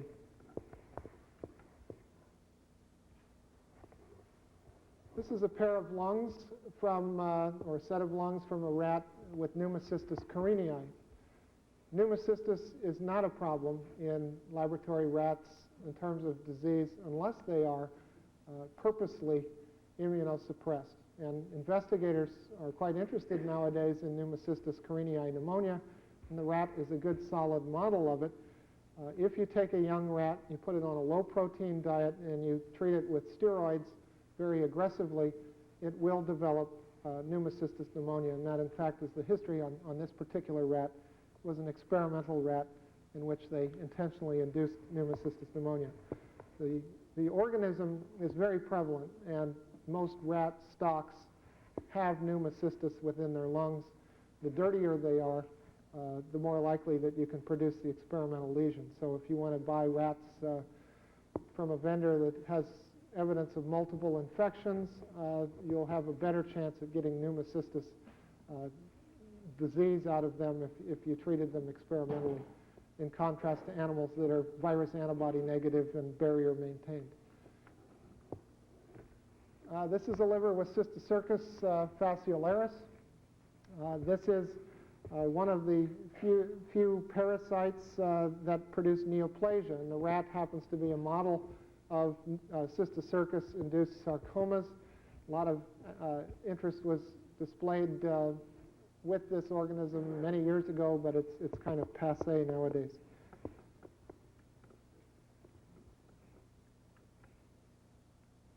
Hamsters. Hamsters come in a variety of models also. This is the Syrian hamster, and the golden hamster. It's the most common laboratory hamster nowadays, and it's Mesochrysetus auratus. Now you're getting me. I think this is the Armenian hamster, and I've forgotten. I think it's Chrysetus griseus, but I don't count on that. Does anybody know? Well, then I'm in good company. This is the Chinese hamster, and this is, anybody know the genus and species of that? Chrysetus griseus? Okay, Chrysetus griseus. And this is the Jungarian or Siberian hamster, Photopus sungorus. Obviously, the Syrian hamster is the most common, and that's the one we want to deal with. These guys have cheek pouches, and in this case, they've been kind of fluffed up for illustrative purposes. And cheek pouches used to be an important component of the hamster, and that's why hamsters were popular, in that its cheek pouches are immunologically privileged sites in which they could put xenografts within them, and they would grow, and the hamster was used as a vehicle for that type of activity. Nowadays, people put xenografts in nude mice a lot more effectively because they're cleaner. Hamsters, because you can't cesarean rederive them, have a number of infectious disease problems, and they're a little bit nastier than mice. They have a compound stomach with a forestomach that's covered with stratified squamous epithelium, and then a glandular stomach. There's fairly complex microflora within this chamber of the stomach, and it's more than simply an ante-room for the stomach. It seems to have a digestive function. Okay. This is atrial thrombosis in a hamster. This is a fairly common phenomenon in hamsters. It occurs spontaneously, especially in animals with amyloidosis. It can cause very significant congestive heart failure, either right or left-sided, depending upon the atrium involved. In this case, this is an animal with severe anasarca because of congestive heart failure. And you can see that the subcutis is rather gelatinous, and it's due to atrial thrombosis in this case. Certain strains of hamsters also have myocardial degeneration and also skeletal degeneration, and like other rodents, they're selected for those characteristics depending upon the research needs of the individual. Okay, these kidneys represent amyloidosis, and this is a major life-threatening disease in aging hamsters, particularly females, and they also develop chronic nephrosclerosis with age. And so chronic renal disease is kind of with us in all of the species. We're talking about mice and rats and hamsters and guinea pigs and rabbits. They probably have different etiologies or different mechanisms, but they certainly are all problems. But in the case of the hamster, renal amyloidosis is a common phenomenon, as it is in mice. These baby hamsters have hemorrhage in the central nervous system and along the spinal cords and brain. This is vitamin E selenium deficiency, and it can occur under natural conditions.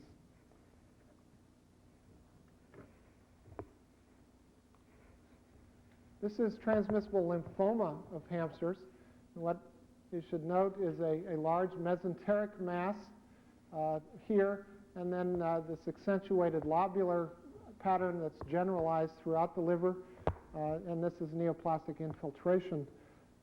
This is caused by a papovavirus, hamster papovavirus, and it's closely related but different from polyomavirus of mice.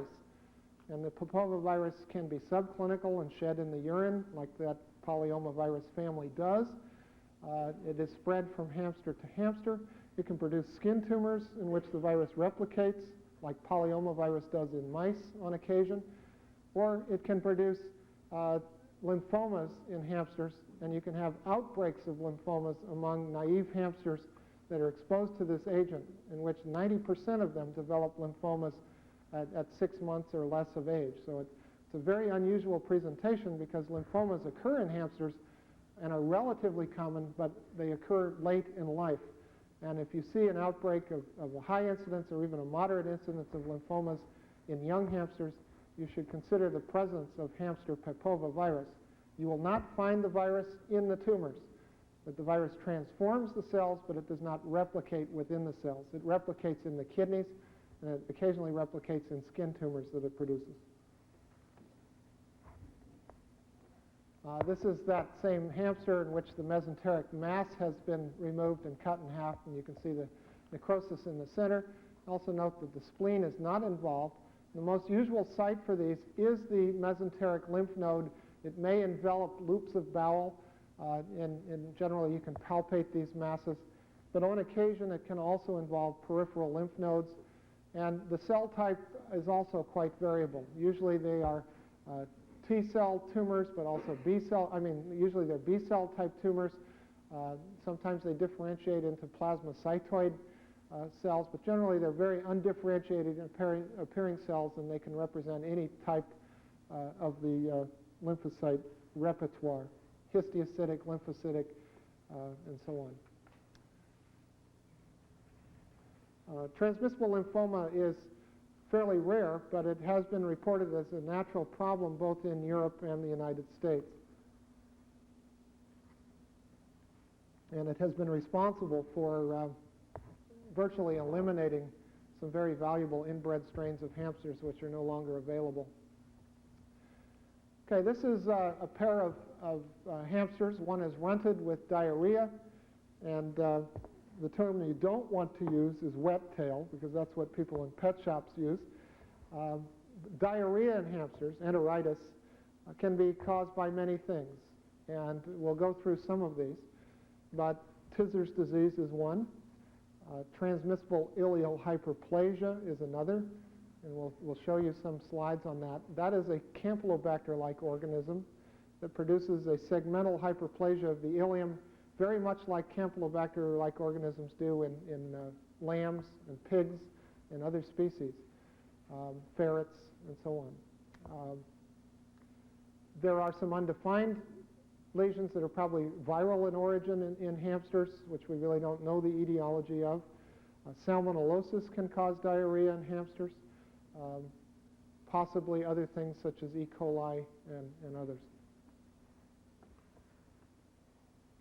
This is transmissible ileal hyperplasia, and typically this bacterium, which as I say has all of the morphological features of a Campylobacter. It is an intracellular parasite or organism which cannot be grown in artificial media, cannot be isolated from the bowel. It can be isolated in cell culture and passed in cell culture for a limited period of time. And these organisms seem to have an obligate intracellular character to them. Really, nobody's been very successful at propagating the organism outside of the hamster. The bacteria produces disease when infant hamsters are exposed, and that disease is one of a very striking involvement of the terminal ileum, in which we see thickening of the ileum due to hyperplasia, also inflammation and these nodular abscesses on the serosal surface. Here we see it taken out, and you can see the very striking segmental distribution. It does not involve the upper reaches of the small intestine. It does not involve the cecum or the colon. It strictly is the terminal ileum.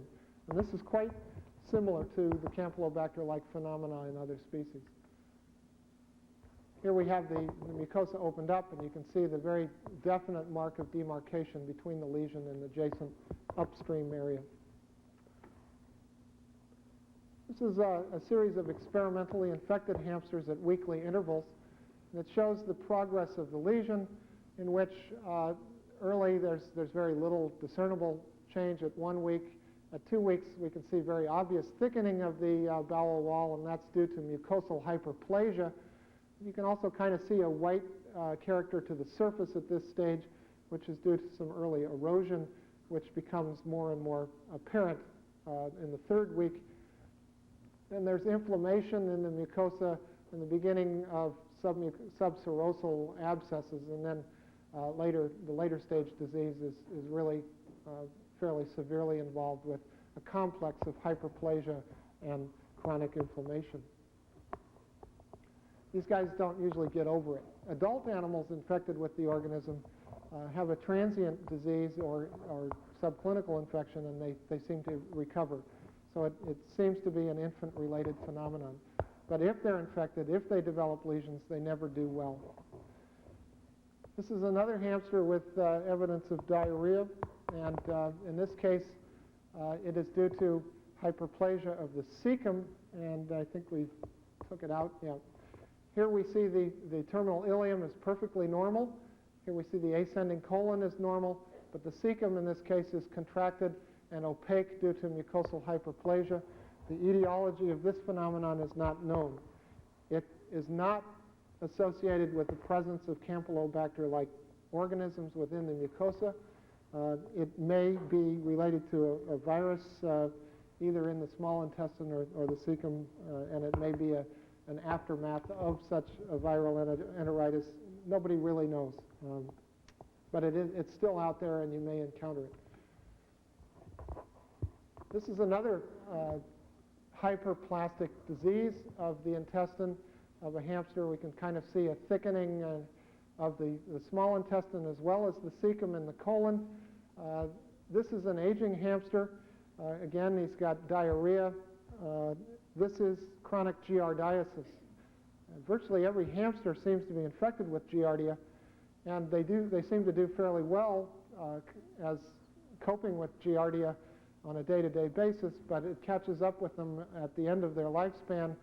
If they don't die of amyloidosis or something else, they do develop chronic enteritis in which there is a fair amount of infiltration of the lamina propria with plasma cells and lymphocytes, and also diffuse hyperplasia of the mucosa with lots of giardia. The hamsters that you looked at, okay? First one was a Syrian hamster, which is Mesochrysetus auratus. Second one was a Chinese hamster, which is Chrysetus griseus. Okay, and it's also called the striped back hamster. Is that correct? Okay.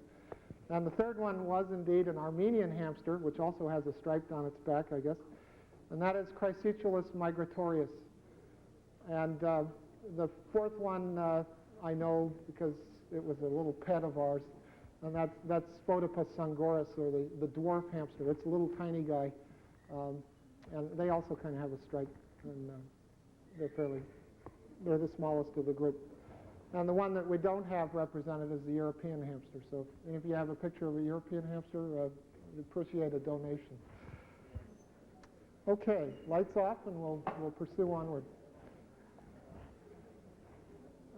Guinea pigs. Most guinea pigs are simply outbred or random bred animals, but there are some inbred strains of guinea pigs. The most common type of guinea pig is the Hartley, which we see here. There also is a hairless guinea pig. This is not an athymic one, but it's a hairless guinea pig. And I'll use the pointer here to show you. It doesn't have any hair. A dermatologist liked this animal. It is otherwise a normal animal. Guinea pigs have a weird arrangement. Remember, they have 3 digits on the hind feet and more typical arrangement on the front. Guinea pigs have a variety of problems with their fur. Alopecia occurs in animals for no reason at all. Just kind of they lose their hair. Some of us do that more readily than others. There's also barbering as a problem. Some guinea pigs do chew on each other and chew the hair off, and you'll kind of see a pattern like this. Other guinea pigs like to chew the ears of each other. So you may see a cage full of animals in which all of the ears have been chewed off except for the dominant one. This is pregnancy alopecia. Animals in pregnancy have a rather striking loss of hair, particularly along the lateral abdomen and thorax, and this comes back after pregnancy is over. And so, they're prone to that. This is bumblefoot in a guinea pig, staphylococcal pododermatitis. These are front feet. Guinea pigs do not do well on wire, and that's what happens when they are on wire. Guinea pigs have rather huge ceca, and they, for some reason, are not well anchored, and on occasion you will see torsion of the cecum in these guinea pigs. And you know how when you go to pick them up, they tend to stampede, and you grab them and they struggle, and a couple of problems can ensue, one of which is cecal torsion. which is probably related to that. Another is rupture of the liver. We see this as outbreaks of animals with ruptured liver and hemorrhage into the peritoneum with new animal caretakers who squeeze them too hard when they're moving them from cage to cage, or new investigators. This is not a very good slide, but it's here to represent the pubic symphysis in late pregnancy guinea pigs. Turns from bone to ligament. If you breed guinea pigs late in life for the first time, the ligament does not form, and they have a dystocia that doesn't allow the passage of their rather large young. And so guinea pigs need to be bred for the first time fairly early in their life for them not to have this dystocia problems.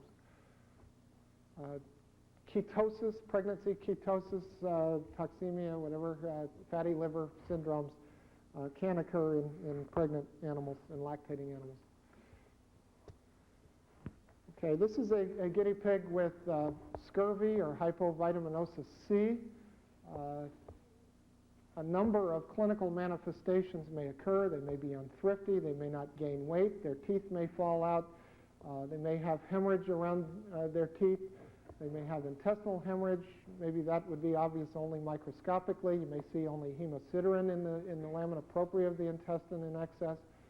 Or they may have overt scurvy, depending upon how severe the hypovitaminosis is.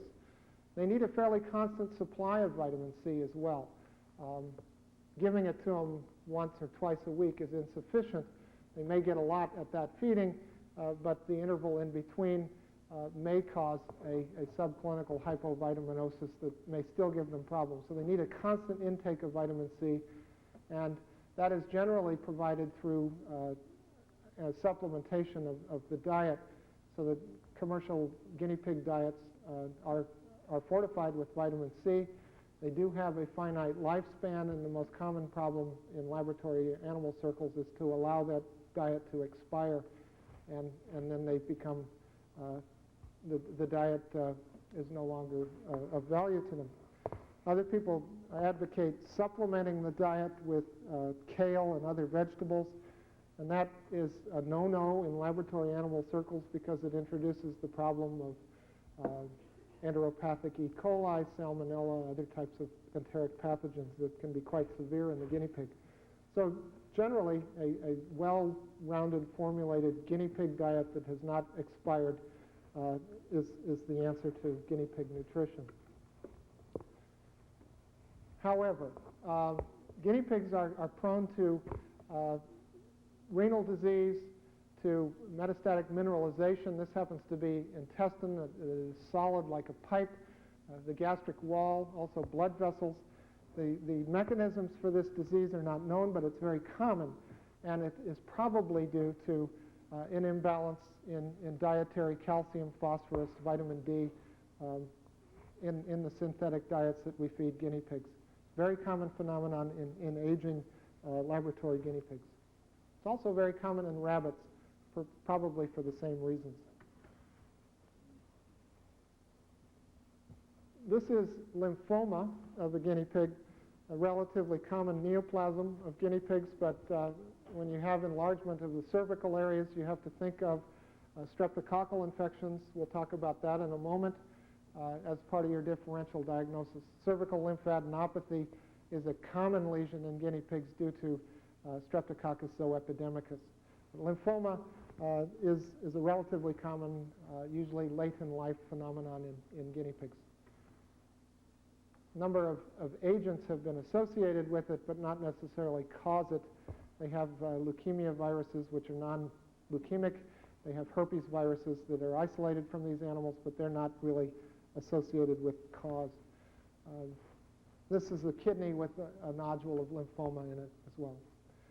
This is a not-so-nice slide that was, I think we got it from the C.L. Davis Foundation. We don't have anything better, and I don't think they do either, of salmonellosis in the guinea pig. It would be nice to have a better picture of it. But salmonellosis can, like in other species, have a variety of presentations. from acute severe enteritis to more of a localized chronic lesion to hepatitis and so on. This is salmonellosis in the liver, again from the C.L. Davis Foundation. Okay, these are the lungs of the guinea pig with Bordetella bronchoseptica pneumonia. Bordetella is a significant respiratory pathogen in the guinea pig, and the lesions in the acute phase are an antroventral bronchopneumonia that can be quite severe and life-limiting. Okay, this is the neck, and we've got a little lymph node up here and one that's been opened up full of pus. This is cervical lymphadenitis that is no doubt due to Streptococcus zoonose epidemicus or group C Streptococcus, very common infection in guinea pigs. On occasion, these animals may not only have cervical lymphadenopathy, but dissemination and abscessation of internal organs. This little guy has a retroorbital abscess, which for some reason is a common site for streptococcal infections in our experience. Here's an abscess within the lung. Here's a retroperitoneal abscess. So it can manifest itself in a variety of ways.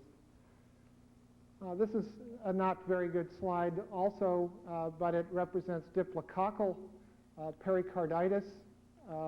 Diplococcus can be a problem in guinea pigs as it is in rats. It can also produce meningitis or peritonitis. Another pathogen of guinea pigs is chlamydia. They develop a chlamydial conjunctivitis. It's very hard to take a picture of it because in a live guinea pig, the eyes are hyperemic and there's a little bit of tearing around the eyes, but when you kill them, the eyes blanch and doesn't make a very good picture, so it's a hard one to illustrate. Most guinea pigs from infected colonies are carriers of the chlamydia, and they don't usually have clinical signs of disease. When you run into problems is when you mix animals from different sources. The carriers spread it to the naive animals, and it's the naive animals that develop the clinical signs of conjunctivitis. This is ringworm in a hairless guinea pig, which was kind of fortuitous. The most common cause of ringworm in the guinea pig is trichophyton. That's true of mice and rats also, but the guinea pig tends to be more prone to ringworm than the other species. This is an older slide showing ringworm in a haired animal. Okay, this is a very common problem in guinea pigs. This is an animal with walking dandruff. This is louse infestation, Gloricula porcellus or something like that. I'm not sure if it's porcelli or porcellus, if anybody knows. Porcelli? Okay. Very common, and oftentimes it's very light infestation that you don't notice. Sometimes it can be quite heavy. On to rabbits. We're on the home stretch.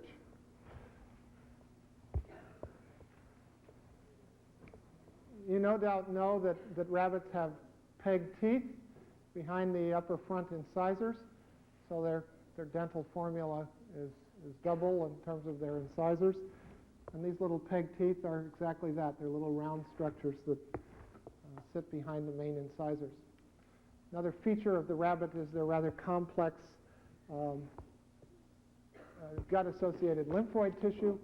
The terminal ileum here has a sacculus rotundus, and then the cecum has a cecal tonsil, which is directly adjacent to it. And you also know they have an appendix. They also have well-developed Peyer's patches and so on. The rabbit's immune system is very different from other species, and it is very much gut-oriented. Rabbits get overgrowth of their incisors, like other species, and this may cause a moist dermatitis. slobbers.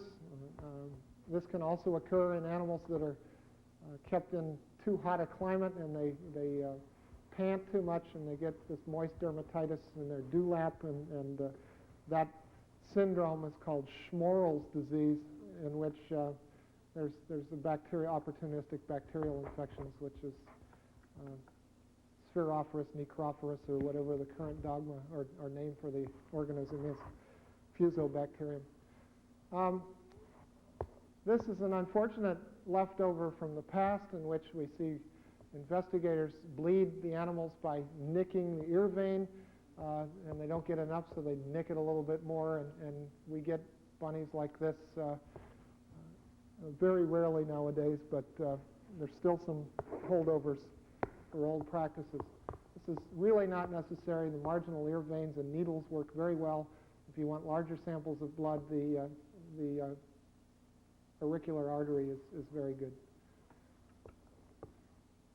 These are sore hocks, and again, pododermatitis, or whatever you want to call it. It's mechanical trauma to the hocks of these animals, and it may have Staphylococcus or Pasteurella or a number of other organisms associated with it. This is an immunization abscess, and obviously rabbits are used very frequently for development of polyclonal antibodies, and that usually involves the first round of injection with complete Freund's adjuvant. It is not necessary to give them a boost with complete Freund's adjuvant, but some people end up doing that, and that process really causes very severe abscesses. So that should not be allowed in terms of the welfare of the animal. First time usually is okay, but the second time should not involve complete Freund's adjuvant. This is the stomach, and it represents a trichobezoar, or hairball. This can be a very severe problem in rabbits. It certainly is in our area, in which the rabbits are raised in rabbitries outside in the cold, and then they're brought into the nice, warm, toasty animal facilities where ALAC standards require temperatures between such and such, and these animals start shedding profusely, and they groom themselves, and they take in a lot of hair. They can reduce this by keeping animal rooms at 60 degrees. Feels cold, but the rabbits do pretty well at it. Barbering occurs also in rabbits, and this guy kind of has a semi-shaved face, and it can be a vice among rabbits as well. This is pyloric muscular hypertrophy that is a strange phenomenon. You can see very thick muscle in the pylorus of the stomach. This may be so severe as to cause mechanical obstruction and cause wasting and death in the animals.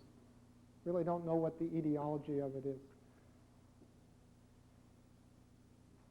This is chronic renal disease in a rabbit, but also, let me look at the next slide for sure. Yeah. Whoops, let me back up. This is an unknown etiology, and there's some mineralization supposedly in these kidneys, but there's also, you can see these carotid arteries have mineralization. These are the kidneys and the aorta with mineralization, and the renal arteries. And this is the heart and the aorta with mineralization. This is a problem in rabbits, and we kind of mentioned a problem in guinea pigs. It's also a problem in rabbits, and in the case of the rabbit, it's usually vascular and renal in distribution, and its pathogenesis is not completely known, but it's probably related to vitamin D, calcium, and phosphorus, and possibly magnesium balances in the diet.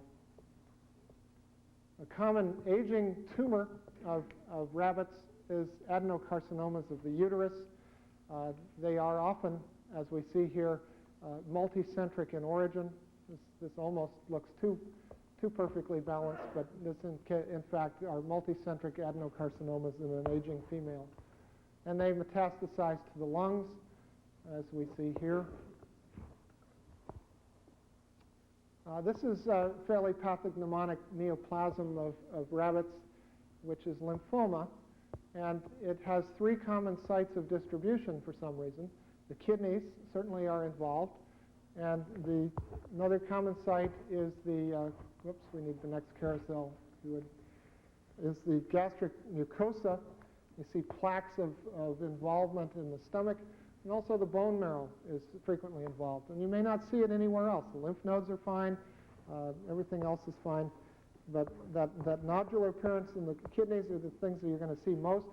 Then look in the stomach, then look at the bone marrow, and you'll probably find a tumor in those three sites. Here we see plaques of tumor and erosions and ulcerations related. Here's a vertebra with some areas of lymphoma. This is a mammary adenocarcinoma in a rabbit, relatively rare phenomenon, but you want to differentiate this from mastitis, and here it is under the skin reflected in rather large mass. Mastitis due to either Pasteurella or Staphylococcus. This is a locally common lesion, depends on which rabbitry you get your rabbits from. It may be present in your rabbitry, but not in others. This is oral papillomatosis. It is caused by oral papillomavirus of rabbits. And this virus seems to need moist stratified squamous epithelium, so it grows in the mouth. It also grows around the nares and even in the junctional areas around the eyes to a certain extent, but particularly the mouth. And the underside of the tongue is the more common site for solitary lesions. This is an ear punch, but this is a papilloma. Another papillomavirus of rabbits is the Shope papillomavirus. That is indigenous to wild rabbits, Silvologus. It is not a normal virus of Eryctologus, the laboratory rabbit. And in fact, when you take the Shope papillomavirus and you put it into laboratory rabbits, papillomas grow, but they don't have replicating virus or very little replicating virus. And also those tumors tend to go on to squamous cell carcinomas. So the natural host is Silvologus, or the wild rabbit. There have been reports, however, of natural transmission of the Shope papillomavirus in rabbitries outside to rabbits kept in rabbitries via arthropod vectors. And so it can very rarely be found as a natural lesion of rabbits in the laboratory. This is another lesion of wild rabbits. It's the fibroma, and it unfortunately is also called, given the Shope name, so it's the Shope fibroma virus of rabbits. This is indigenous to, again, wild rabbit populations, that's what this animal is. This is a pox virus, and it is very closely related serologically and antigenically and everything else to myxomatosis of rabbits. And in fact, there is a complex of pox viruses in the rabbit family, the rabbit and hare family, and there's a spectrum of disease of fibromas, which are very benign and localized, to a more juicy myxoma type of lesion that is lethal and fatal. And so myxomatosis virus placed in a resistant jackrabbit or something like that will only produce a fibroma, while placed into Eryctologus, it produces a very severe myxomatosis phenomenon. So that the natural host of the myxoma virus of rabbits, again, is the wild rabbit, and it's a relatively benign disease entity, but when it gets into the Eryctologus, it's a very severe phenomenon of the classic syndrome, myxomatosis. And it can be spread by arthropods, and so you tend to see it around the face, around the eyelids and the ears and the nose, where arthropods can bite and spread the virus. And you see swelling of the face. You see these nodular, poorly circumscribed masses of myxoma lesions. These on cross-section would have rather gelatinous almost Warthin's jelly appearance on microscopic examination with poxvirus inclusions quite obvious in them. Here's another one. This is not the Easter Bunny. This guy has a pussy nose. It's called snuffles. This is Pastorella multocida. It usually is an upper respiratory infection that causes a suppurative rhinitis to varying degrees, and you see exudate around the nares and also the forepaws where they wipe their noses. And so you can see oftentimes the nose is clean, but the forepaws may have exudate kind of crusted on them. This is a more severe one with conjunctivitis, which can be a manifestation of Pastorella multocida also. This is an animal with vestibular disease. Pastorella multocida very frequently goes up the eustachian tubes and causes otitis media and, by extension, otitis interna and possibly also meningitis and encephalitis. But certainly the otitis media, otitis interna are common manifestations of Pastorella multocida infection. And there's very little you can do for these animals. You can treat them with antibiotics, which they might die from in itself, or you may improve their condition, but you can't cure them, and probably the best course is to euthanize them. This is the tympanic bulla, full of this typical yogurt exudate that rabbits make, and Pastorella would grow out of that quite readily. Pastorella can produce pneumonia also. It can go down the respiratory tract. Basically, its home ground is the nose, and it can spread via direct mechanisms down the trachea into the lungs or up the eustachian tubes to the ears, or it can go hematogenous and produce hematogenous lesions. And so this is an antroventral distribution type of bronchopneumonia, which is typical of acute Pastorella multocida pneumonia in the rabbit. This is one that is more chronic and abscessed in nature. Solitary abscesses may be present, which are hematogenous in origin, or it may be a leftover of the bronchopneumonia. These may go on to produce very large sacs of pus with no functional lung. This one has been opened up, and obviously the animal has impaired pulmonary function. They can also have empyema and pyothorax and all of those. Here we have the rib cage reflected with pleuritis and pyothorax. And finally, Pastorella multocida can produce abscesses. This can also be caused by Staphylococcus aureus and possibly other agents. And this I haven't ever seen projected, but this is a pyometra in which it's been opened up, and there's pus coming out of that, which is Pastorella multocida laden, no doubt. So, and then here's an abscess in the brain. So Pastorella multocida is probably the number one problem in conventional rabbits. It can produce a lot of chronic problems. It can also cause a lot of acute problems. It's a difficult one to deal with. And now there are vendors of rabbits that are Pastorella-free. And even if those Pastorella-free rabbits are exposed in adulthood to Pastorella, they seem to cope with the organism much better than ones that have grown up with the organism. Okay, this is a liver of a rabbit with Tizer's disease, multifocal hepatitis. And in the rabbit, Tizer's disease is associated with a hemorrhagic typhlitis.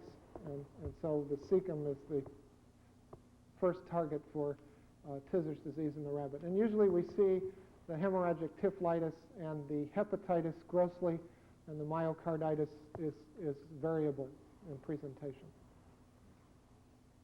This is another hemorrhagic typhlitis,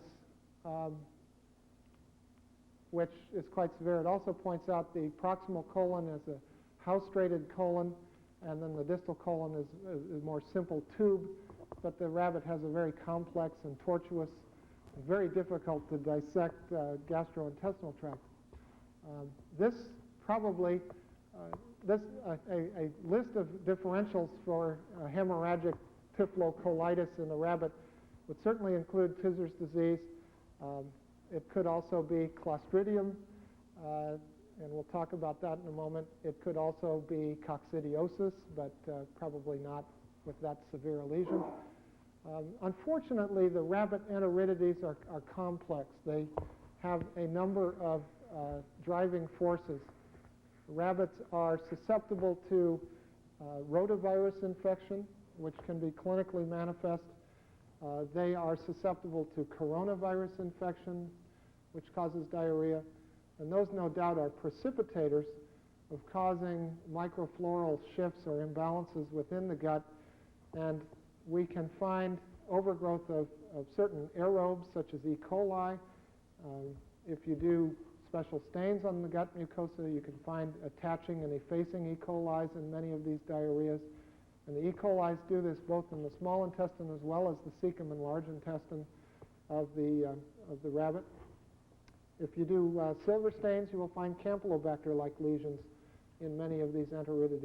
And so you need to kind of work them up systematically. And they usually are multifactorial in nature. This is a representative, not only the previous slide of hemorrhagic typhlitis, but here we see edema of the wall, and microscopically one would see hemorrhage of the surface, or necrosis of the surface mucosa, congestion and hemorrhage and edema in the lamina propria and the submucosa, and these are quite characteristic of Clostridium spiriformi and possibly other clostridial pathogens. And it's basically an enterotoxemia, and these animals don't cope very well. So if they're stressed, if they're infected with other agents, if something goes wrong and their microflora shifts and Clostridia are introduced, because they're not normally present in very large numbers, if at all, it's the same type of scenario as Clostridium difficile in guinea pigs and hamsters and humans, in which you throw off the microfloral balance with antibiotics and allow the introduction of Clostridia, they will develop an enterotoxemia. So this is an interesting lesion in which there's a diffuse thickening of the small intestine. And you can see that it's something burning down here, something electrical. I think I better turn this thing off. Watch that. It's off, but No, it's on.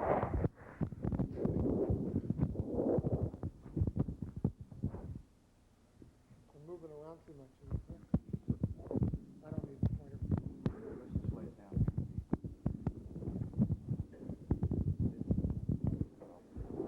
Okay. Didn't need the fire marshal or anything like that. Histiocytic, this is histiocytic enteritis.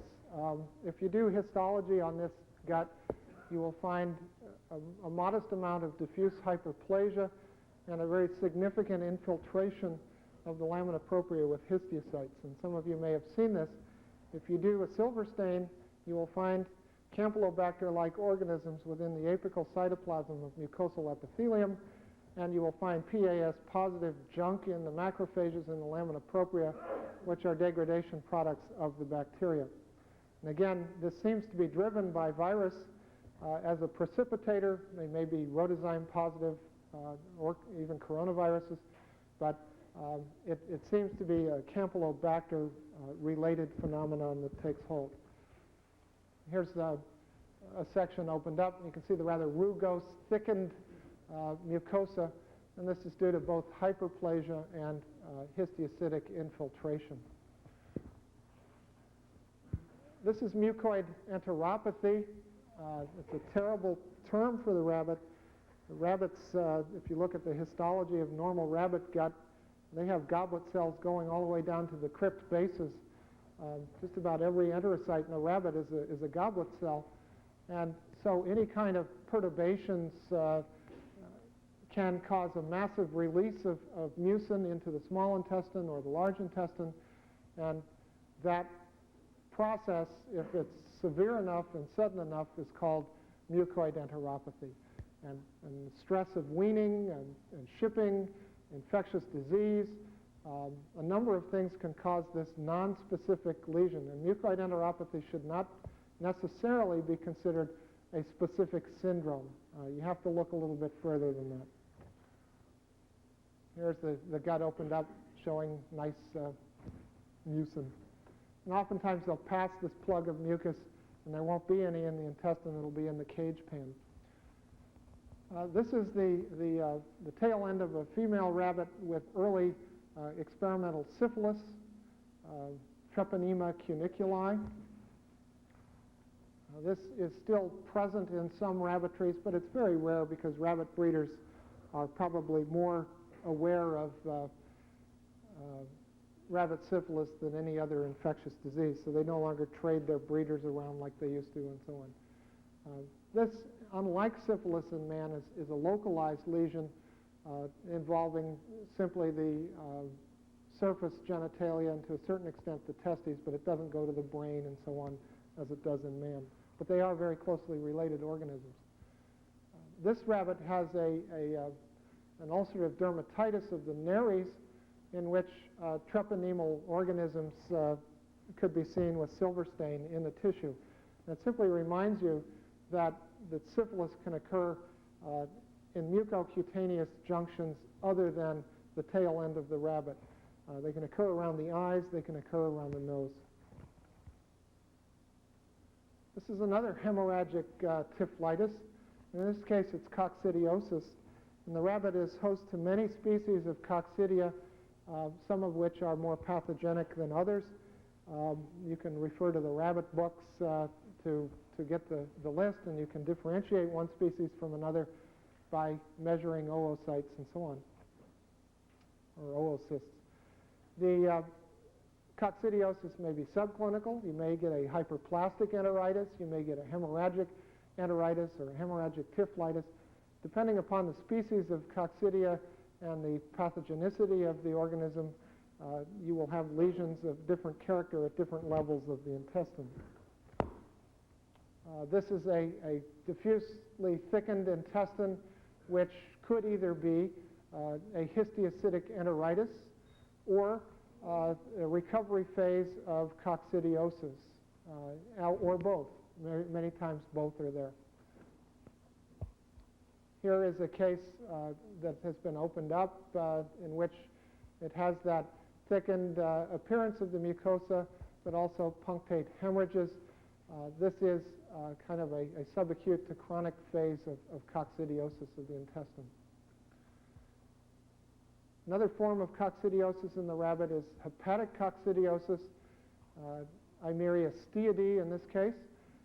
The early infestations cause these dilated bile ducts, and you can oftentimes they're transparent, as you see here, and they kind of have, they're not necessarily focal, but tend to follow the biliary tracts.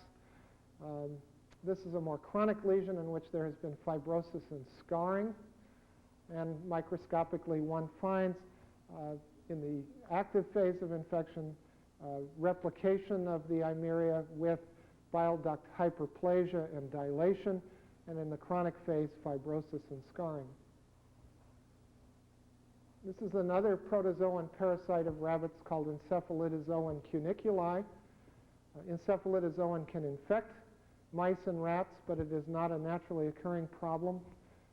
Encephalidozoan can infect guinea pigs, but we don't usually see lesions in guinea pigs. Encephalidozoan infects rabbits very frequently, and it very frequently produces disease. Pathognomonic lesion of encephalidozoan are these pitted kidneys. As we see here, it may not be this severe. It may be simply white fibrous scars. But again, on histosection, using gram stains, you can see very obvious gram-positive organisms. Encephalidozoan also produces CNS disease in rabbits.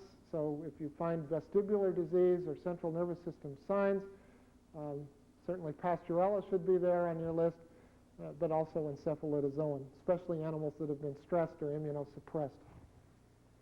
Encephalidozoan causes a necrotizing encephalitis in such animals, or as an incidental finding, you may find simply focal areas of gliosis. This is the cecum, and it's full of little pinworms. It's been opened up here. You can see them. This is Passel urus ambiguus. It's a very common, or it's not terribly common, but it is the common pinworm of rabbits, and it's non-pathogenic, and it's simply an incidental finding in these animals. This is a wild rabbit with cysticerci in its peritoneum. You can see multiple ones there, and that's a fairly common finding in wild rabbits. But we also see it in laboratory rabbits, in which cats have access to the rabbit food and use it for their litter pan. Cysticerci may form in the lung as well, as you see at the bottom of that one posterior aspect of the lung, caudal lobe. This rabbit has a diffuse alopecia, and he's very irritable and scratchy. I don't know if that can be focused anymore, but this is typical of Chiletiella parasitivorax infestation. It's a very irritating ectoparasite for rabbits. This is another mite of rabbits, which is Pseroptes cuniculi, and it produces ear mites or ear canker in rabbits, in which you see this crusty exudate, which is really epithelial debris and serum products intermixed with mites. And I guess I'm done. That's all the gross photos I have. So we did finish early.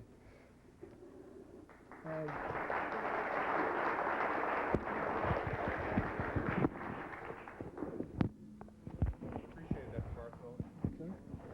Okay. We have a couple minutes for questions if any of you have questions. Otherwise, we can wrap it up and eat.